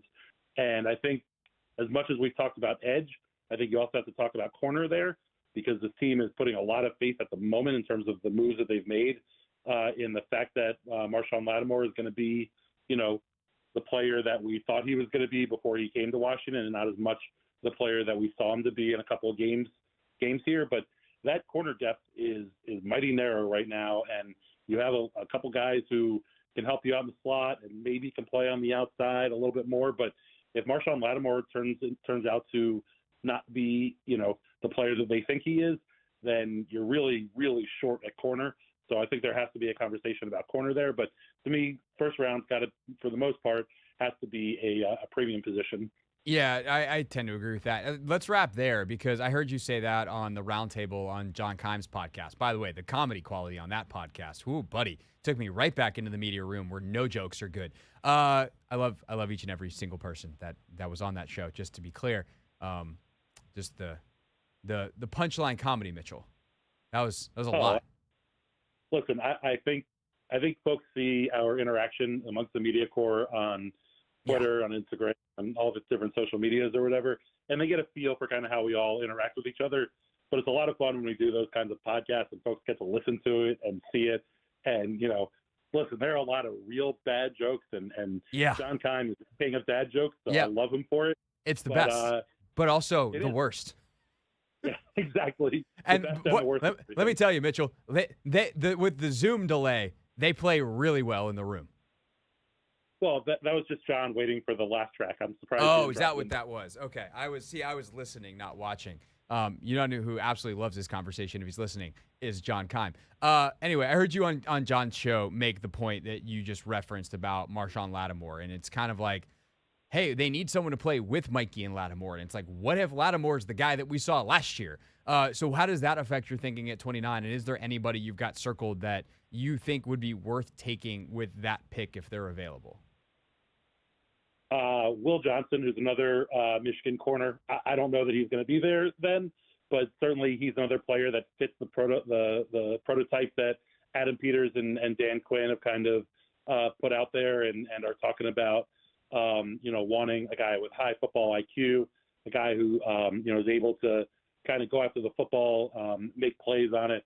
And obviously they had so much success with Mikey Sainristil last year that I'm sure they wouldn't hate to double dip into that Michigan world. But there's a kid out of Kansas that I like a lot, Mello Dotson.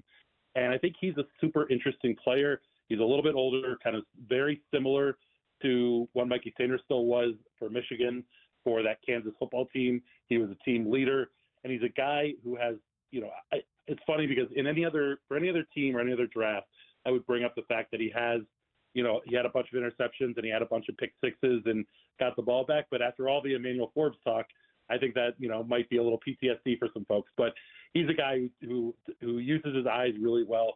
He's physical enough that he's able to, body up with some, tight end types. He's 6 foot. He's 6'1", and he's a guy who has shown an ability to get the football. And obviously, we know that that Dan Quinn and company love guys who can force turnovers. So he's like a 5th, 6th round type guy, 4th, 5th round type guy. So certainly maybe a day 3 pick, but he's a name that I would kind of keep in the back of your mind as an interesting piece that I hope Adam Peters, Dan Quinn, everyone has identified as somebody who would be interesting kind of as a day 3 name. That is one of the deepest pulls we've gotten, Mitchell.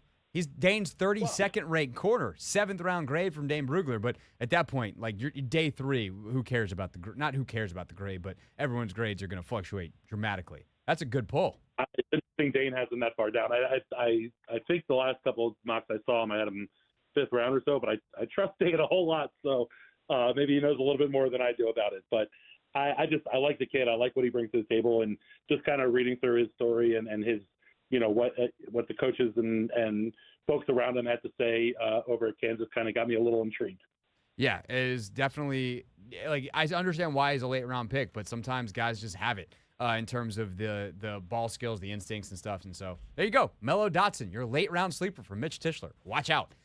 Mitch, what are you guys doing for the draft on the Beltway Football Podcast? What can people look for this week? Yeah, we're going to have podcasts up Thursday, Friday, and Saturday each night of the draft after we get a chance to talk to Adam Peters and company when the rounds complete.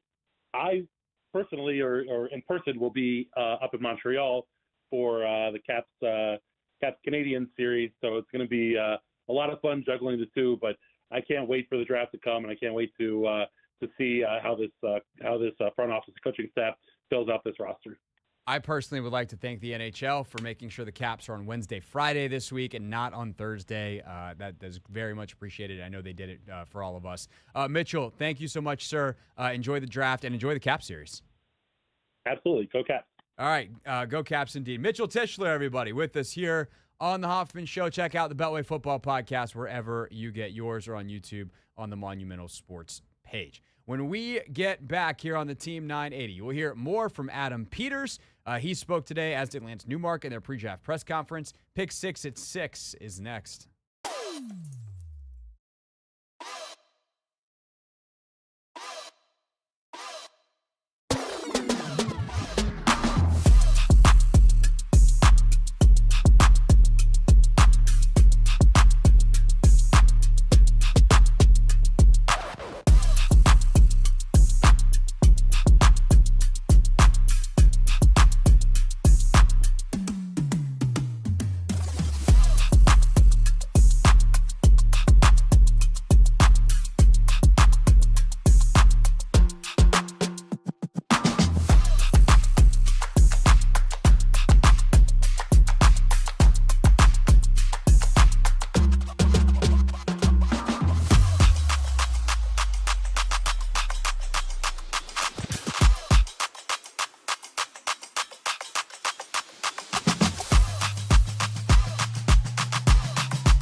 It's Hoffman Show here on the Team 980. Always live as well on the free Odyssey app. Streaming live on YouTube too at the Team 980. Tishler Tuesday in the books. Great to have Mitch back on the show. Tomorrow, another old favorite of ours is going to join us. He used to join us on Thursdays during the season, but Wednesday is where he'll go for us this week. Dan Pizzuta, formerly of the 33rd team. They dissolved their media division for reasons I don't know. Guess what didn't dissolve? Dan's football knowledge. So our good friend Dan Pizzuta is going to join the show. Very excited to have him back, get his takes on a bunch of these different players. He's been studying the film all off season. He's great around draft time. I think actually that's when I first came across his work was draft time last year. So excited to have Pizzuta on the show with us tomorrow. I believe 5 o'clock is when we have Dan slated. So with that said, though, Anthony, do you remember where the Pick 6 Open is? Did you actually have that pulled up and found it and the whole deal? Yeah, I got it. Okay, it's good. It's where we left it.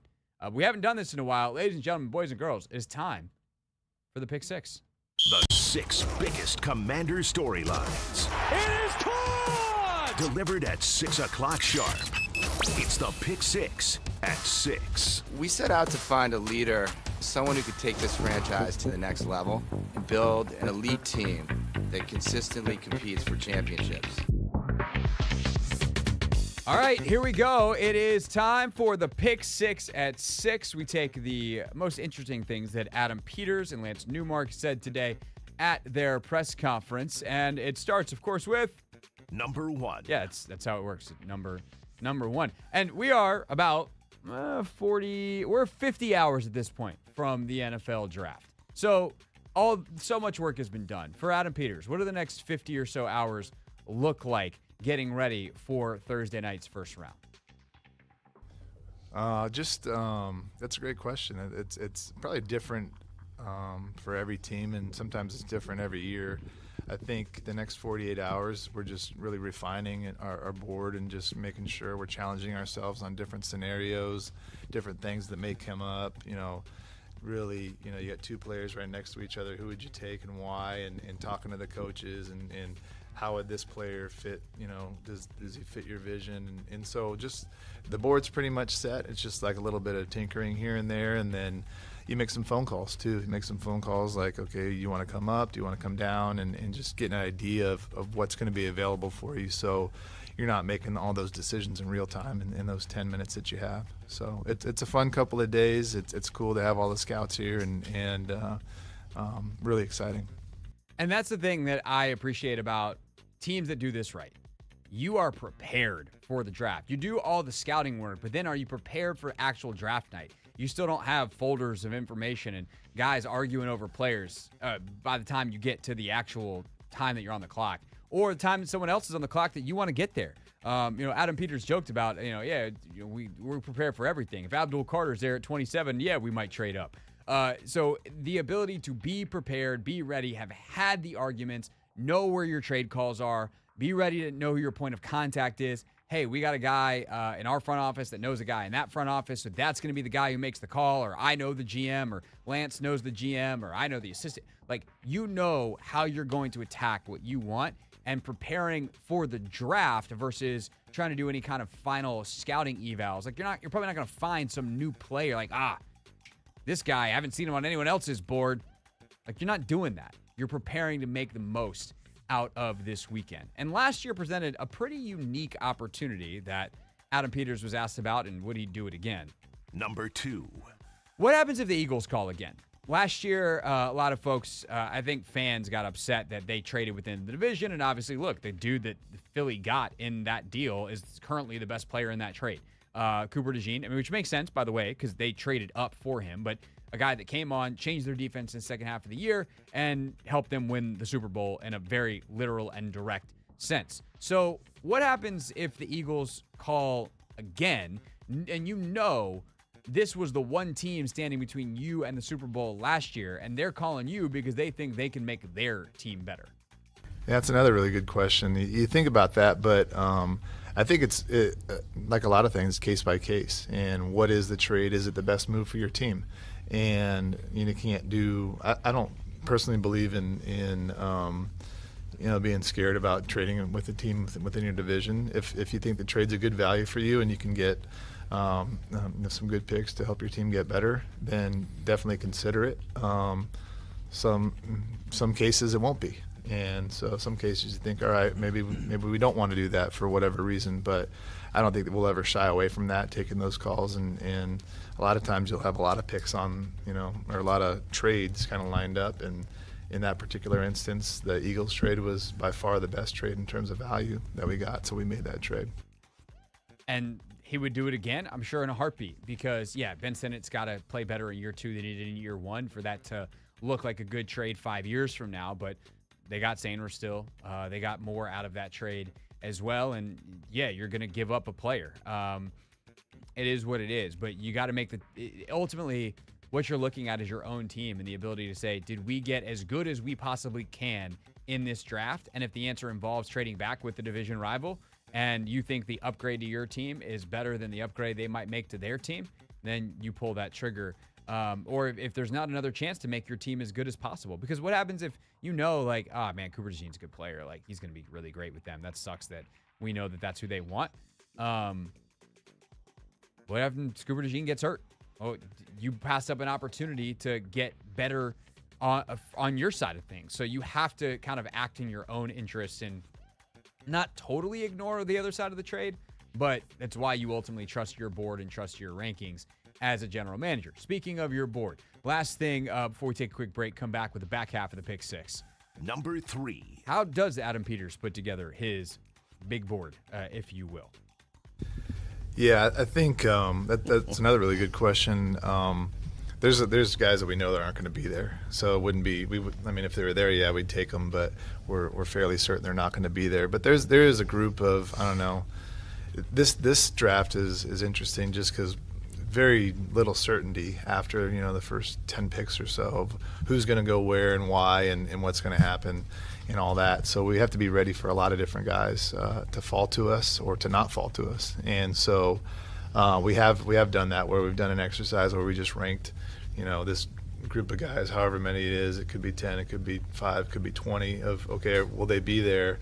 All right, and if these guys are there, should we stay and pick, or should we trade down? Should we trade up to go get one? So really challenged ourselves to do that before we fell on the clock. That way we'd be able to make a decision pretty quickly.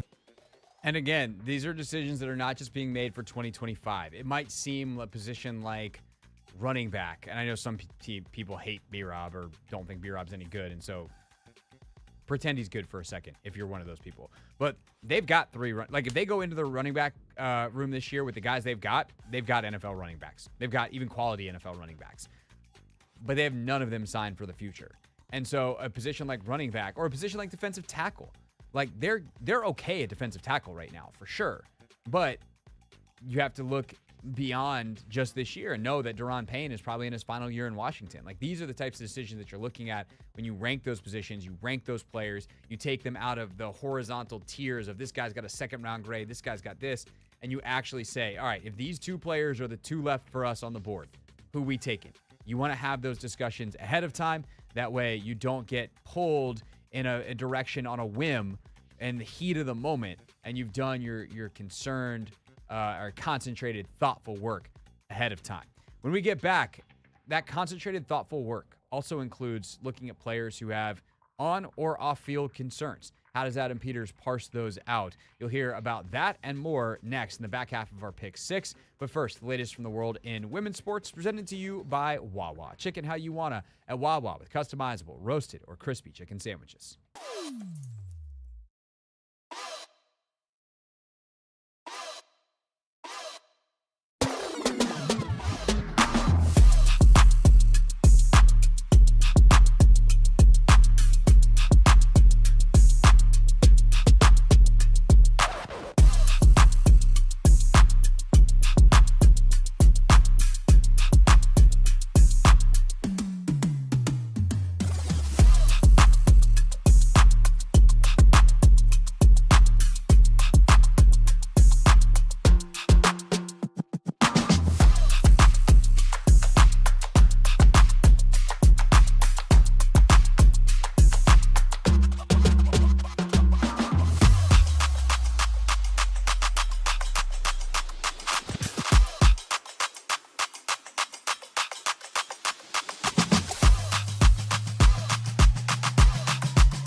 It's the Hoffman Show. We're on the Team 980, always live as well on the free Odyssey app, streaming live on YouTube too, at the Team 980.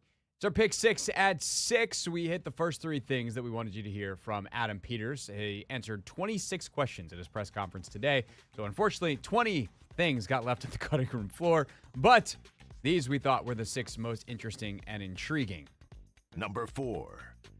Adam Peters has made his career in Washington so far picking guys that are very high character. It is a feature of what he wants to do. The Commanders tag gained lore last year with guys like Jaden Daniels, Johnny Newton, Mike Sainristil, guys that play a certain way, bring a certain attitude, bring a certain leadership, maturity, all of it.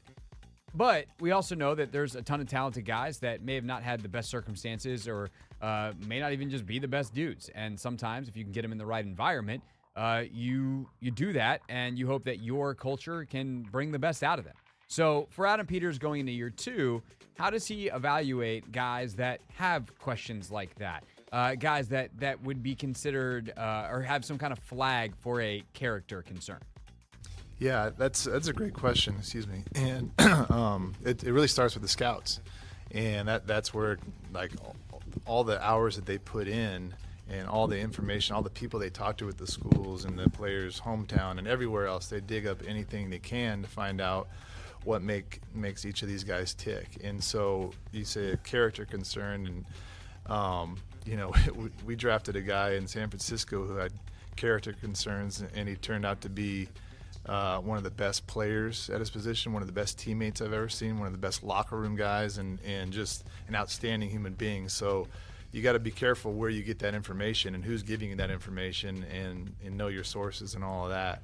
But each character concern is really case by case, and you really figure out what the incident, if it's an incident, what it was, why that happened, find out all the information from them, from everybody you can, in order to make the best decision for your team. So, and there's a wide spectrum of character concerns. From you have off the field things, you have football character. There's not really character, but then like mental and learning that you look into. So all those different things play into it, but everything is case by case, and try to get as much information as you can. I think that's the correct answer. And you just have to have people that you trust throughout college football, throughout the agent world. And it's why when we talk about being, a good general manager and having those relationships and not trying to quote unquote win every deal. You're not trying to, I could have gotten a couple more dollars here or a couple more whatever there. You just be good to people, and eventually it'll come back around. And the relationships that you build over the course of years, and the trust that you build over the course of years, for a guy like Adam who took the scouting path, is someone who was on the road for years and years and years. Those things are invaluable. The relationships that your scouts have with not just the coaches, the position coaches, the coordinators, the head coaches at the college level, but the janitors, the lunch ladies. You go to a school a bunch of times, place like in Alabama, like if you're a good scout, like the lunch ladies. You're going in there, you're having lunch multiple times, you're going to meet with players. So pull Janice aside for a chat. Janice knows who sucks and who doesn't. I want to know. But then you also need to have people on your staff that can do kind of real reporting, whether you call it intelligence gathering or like journalism type report, however you want to characterize it. But you ultimately need someone who can look at a prospect. I just use him as an example, like Mike Green. There's 2 sexual assault allegations. We got to figure out as much as we possibly can, and then we got to present that information to our general manager and our owner, and let those 2 people and your head coach and let them make a decision at that level. So these are the things that have to happen on the character side. And when it's just a football character thing, do you look at a kid like James Pierce and think Tennessee's kind of a mess? If we can get him out of University of Tennessee, we think he's going to be fine? Or do you be like, he's part of the reason why University of Tennessee is a mess? Like, these are the questions that you have to ask, and you have to have the sources and the resources to be able to answer those questions. Number 5. To me, you never want to purely look at one scheme and be like, this is who we're going to be forever. But I think there's certainly a plan to have some continuity. Certainly on the defensive side, Joe Witt Jr. might get head coach looks next year. You know Cliff Kingsbury is if they have another good season in Washington. So knowing that and also trying to balance the two sides of the ball, I thought that was an interesting way that this question was presented to Adam Peters by our pal Sam Fortier.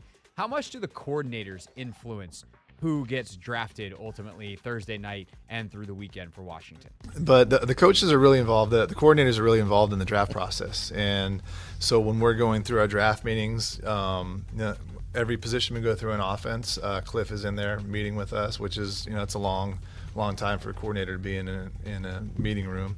And then for the defense, Joe's in there. So they both give their opinions on really every player that we talk about. And so they put a ton of work in, and they do a great job of teaching us their vision for the player. If there's a player they really like, or the player that maybe they think is a good player, but maybe we don't have a vision for them, or they aren't the best fit for us. So really constant dialogue between those, during those meetings, and then really from those meetings when they finished up last week until Thursday night and through the weekend, just understanding, okay, what do you think here between these two guys? And we'll come to a decision all together, but their input is really important for us. And it's why continuity can be so important over the course of years. If you have success and you lose coaches and you can keep the same system, then the players that you've drafted for that system continue to help you win football games. I will never forget, as long as I'm doing this, the conversation that the Rams released around Sean McVay and Puka Nacua. Les Snead was like, who do you like here in the 5th round? And what about the Nacua kid? And Sean's like, I know exactly what to do with that guy. And so if you have a vision for a player, it's pretty important, or that player is probably going to be more successful. And thus, it's pretty important that the coordinator, the person who is structurally responsible for the offense or the defense, has a vision for that player. If the coordinator doesn't sign off, you probably shouldn't draft him. By the same token, by the way, that's how you get much of the mess of the Bruce Allen era. Bruce and his team and other people did whatever they wanted and didn't really care what the coaches thought. But you got to have a vision for a player. And if even though the coordinators might change out over time, that's the nature of the NFL. Either they're not good and they get fired, or they're good and they get new jobs as head coaches. You do have to make sure that you have a vision and a usage for any player that you draft, especially early. Which does leave a question.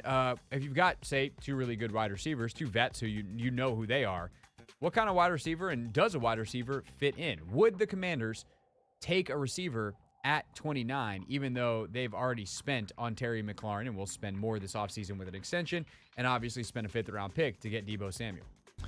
Yeah, I think really every team every year is a little bit different, right? And so we're really just what's the best player that's going to help us now and in the future, and because that room's going to change next year, just like every other room in our building is going to change each year. It's going to evolve.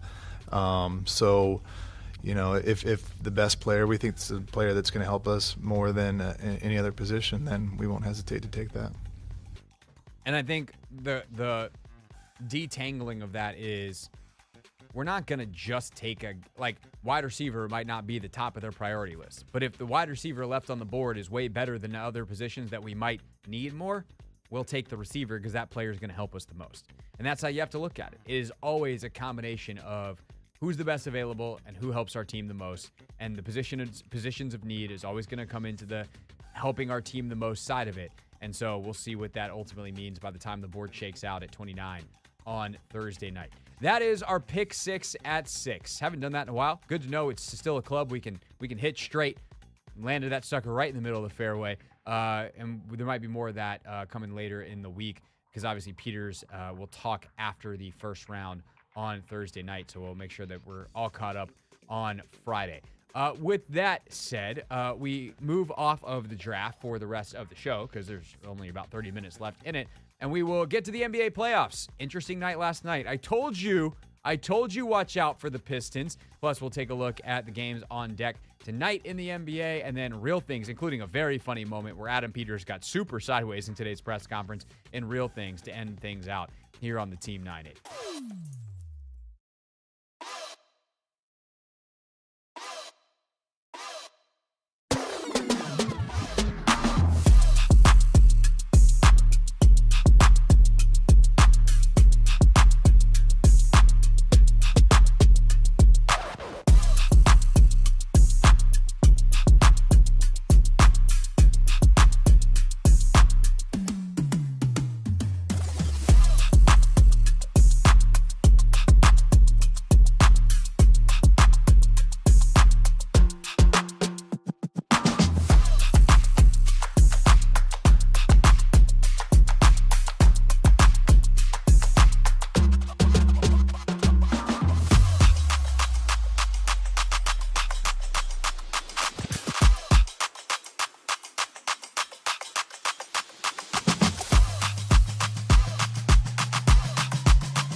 in the hell is this, Anthony? I heard this. No, I've not. My head's apparently not in the game. Did you never watch High School Musical? I literally almost said, "What in the High School Musical is this?" Yes. I probably watched it like a long time ago, maybe. Greg, you're really showing your age here. What year did High School Musical come out? I want to say like 2007. Yeah, 2006. I was actually in high school. Exactly. So I'd probably out-aged Disney Channel for the most part. Oh, at man. that I point. hate that for you, Craig. Yeah, I mean, good. Why did you play it now? Because LeBron James and the Los Angeles Lakers need to get their head in the game. Oh, that was a long setup there. I apologize, Craig. Just a heads up every once in a while would be nice. Hey, I'm gonna do a bit here. I got you. Yeah. Sometimes Anthony takes over the show. What can I say? We'll get to Anthony's Lakers in a second. But I told you so. Anthony, yesterday, in this segment, maybe it was 6 o'clock, whatever it was, whenever it was that we talked to NBA yesterday. Oh, this segment yesterday, we were trashing Nico Harrison. Yep. I told you that the Knicks-Pistons series could go one of two ways. Either the Knicks would be like, okay, that was cute while it lasted, or the Pistons would be like, oh, okay, we see where we messed up now. They came out, they knew where they messed up. It was close, but they were ready. Cade Cunningham is a dog. He is ready for this moment. I think the Knicks are in trouble. I think it is not a good matchup for them. Obviously, they're starting to get a little like Josh Hart got a little banged up yesterday. I got real questions about whether the Knicks can get there. And it actually brings up, I think, a larger conversation about kind of what a team like New York is doing. Realistically, I don't think the Knicks can win a championship with this roster. Like, Jalen Brunson's really good. I would love to have a player like Jalen Brunson. Karl Anthony Towns is really good. Mikal Bridges is really good. None of them are the best guy on a championship team. You can't stack three dudes in this particular case, who could maybe be the second player on a championship team, and hope that that's going to overcome the ability of not having one of those guys. But they don't have an A1 dude. And they don't, I guess they could then trade one of those guys to get that guy. So I'm not saying that they're necessarily stuck, but it is kind of a thing where you run up, is Cade Cunningham actually the best player in this series? Is Cade Cunningham becoming one of those dudes? I doubt that Cade Cunningham becomes one of the 6 best players in the world, but he might. He's got a better chance than anybody else that I've talked about in this conversation. And that becomes a problem in playoff time. And maybe, again, the Knicks could absolutely win this series. And I think they probably will because they're the more experienced team. And they can absolutely go on the road in Detroit and get one back. But I don't know how the Knicks get better, I guess is my point. Unless they trade one of these guys for one of the absolute stars of the game. And that doesn't really help them in 2025. I mean, I think the Knicks are good, to be honest. They are good, but they're stuck at good.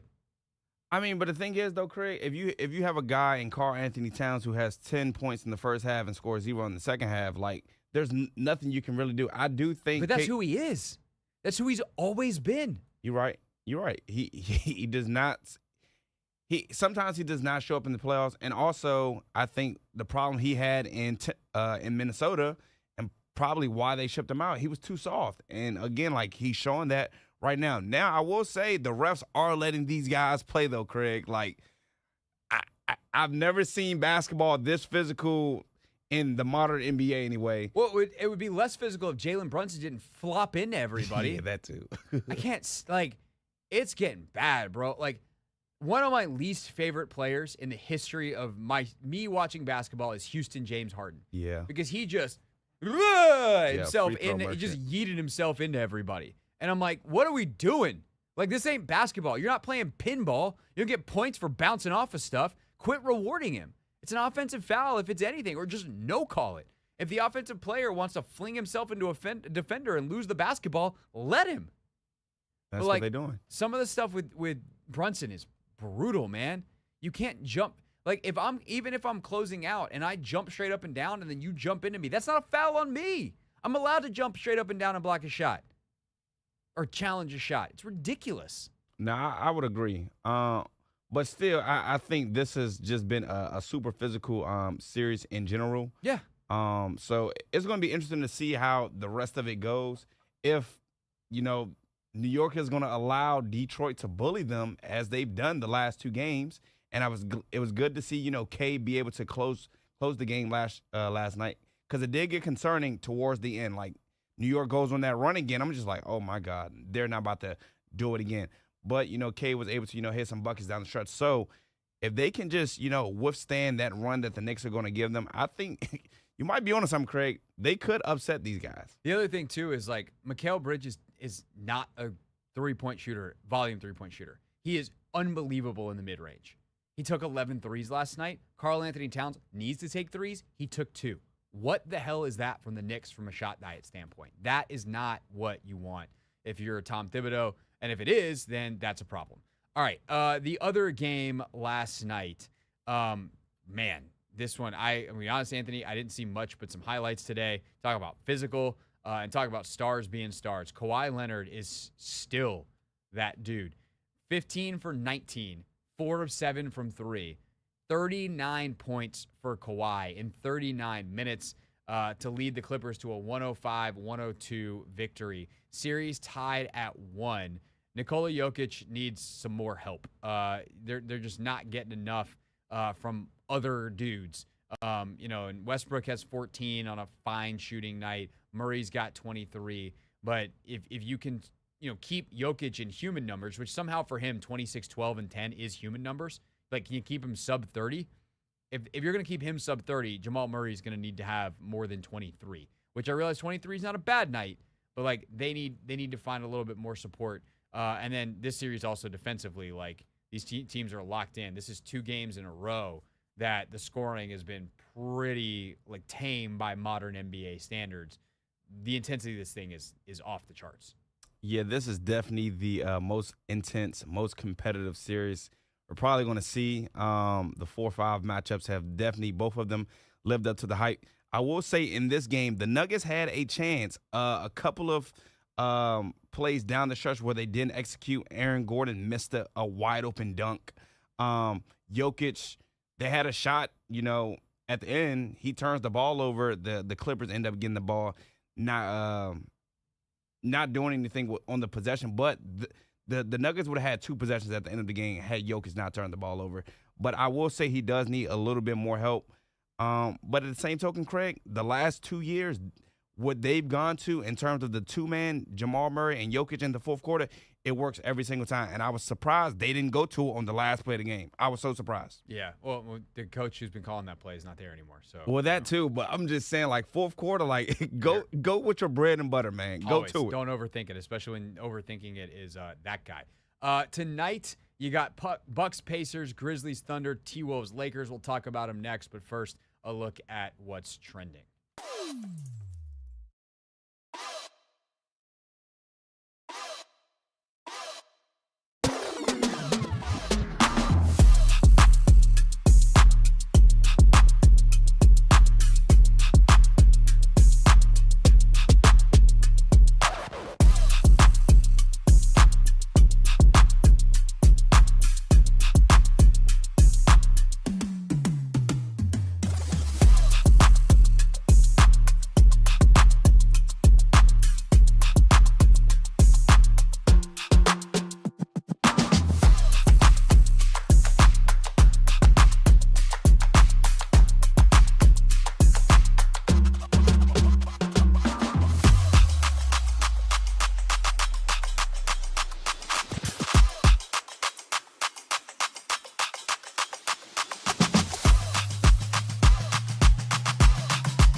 It's the Hoffman Show wrapping up here on the Team 980, always live as well on the free Odyssey app. Again, tomorrow, Dan Pizzuta joins us talking NFL draft.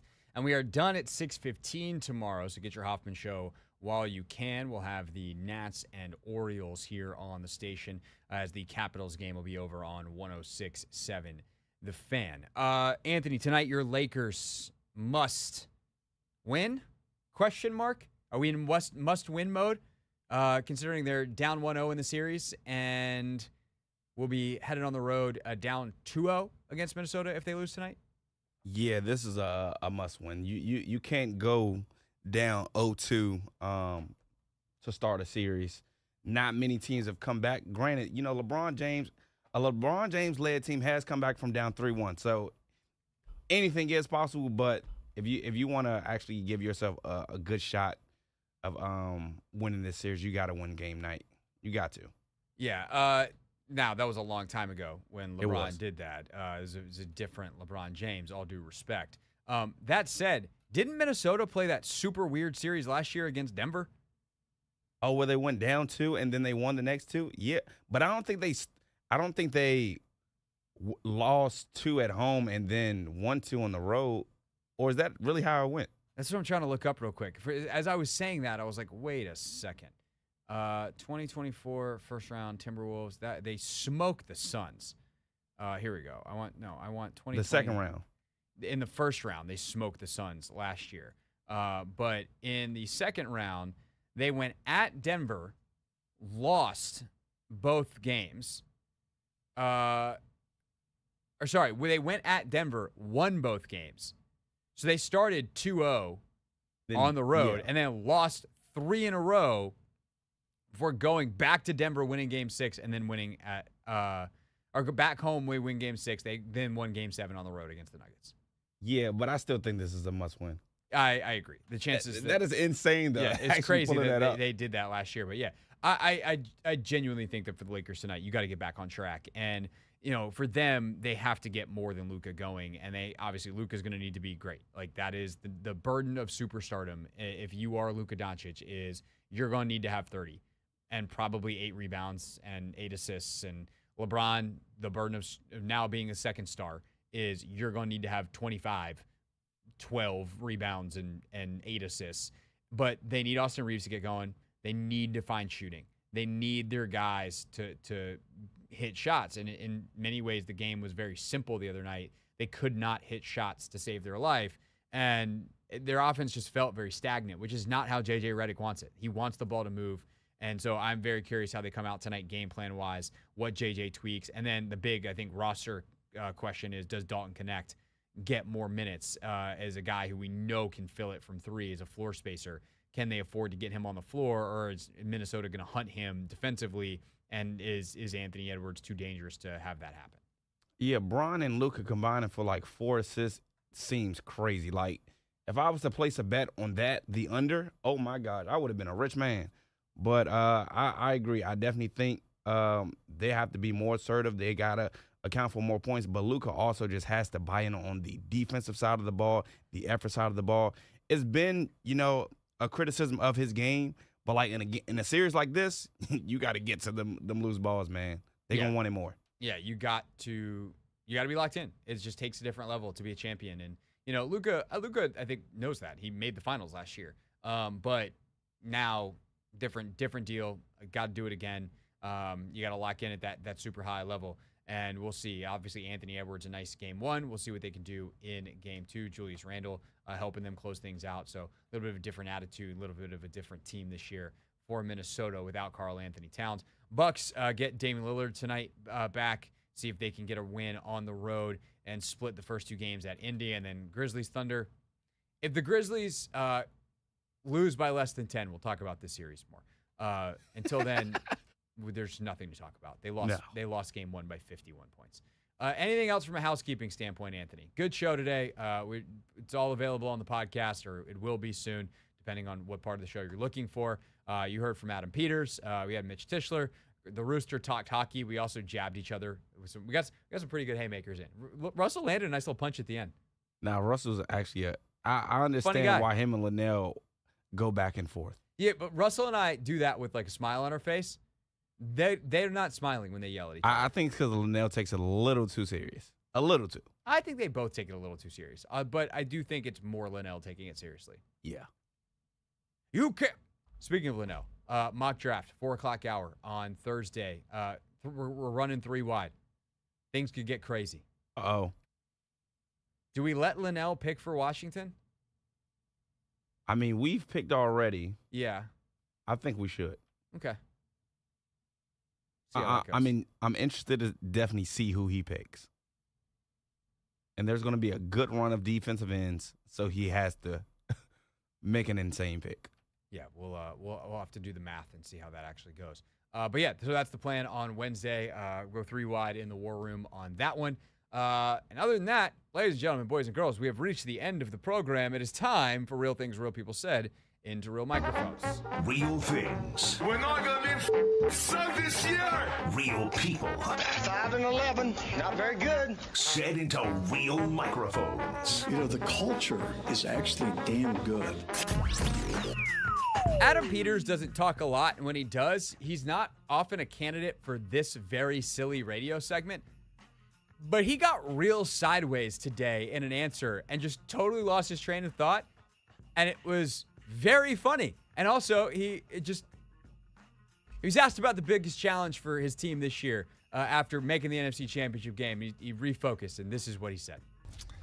Yeah, I mean, we're all starting at the bottom again. I think lost that game more times than I wish to say, so it kind of stinks. But you don't just start there. You don't just start back in the championship game. You start at the bottom with everybody else. So that's the biggest challenge is building back up. But I take the lessons that you learned that year. The good and the bad of your team, and there's a lot more good than bad for sure. There's very little bad, and just try to do the things that kind of help you put yourself over the edge for the next year. But it really starts right now. It started today, which was really cool, and I think we got a lot of great men in this room that they're not in this room right now, but that sit in this room for the the guys. There's a lot of great men and women in this room currently. Talking about our players, but I think I totally lost my train of thought, but it's going to be a fun challenge, and I know our guys are up to it, I guess is what I'll finish with. Donna got him with the question. She stumped him. Yeah. A lot of great men and ladies in that room, none of whom play football. Because they were in the team, for those that are like, what? They were in the team auditorium where they have their team meetings. And they did earlier today because the offseason program started today. Mm-hmm. There's no real things out of this. But did you see the video of Jaden getting back in the building? Oh, when he was sprinting in? Yeah, I guess he didn't want to be a part of the social video or whatever. And so he's like, no cameras. Just ran straight in. Dead sprint. Pretty funny. Had his cleats and everything. So that's our show today. We do have a funny other real things that I probably could have played because it's real short, but that's okay. We'll get it tomorrow. Our guy Drew Carter at the Boston Marathon. That's it. That's all.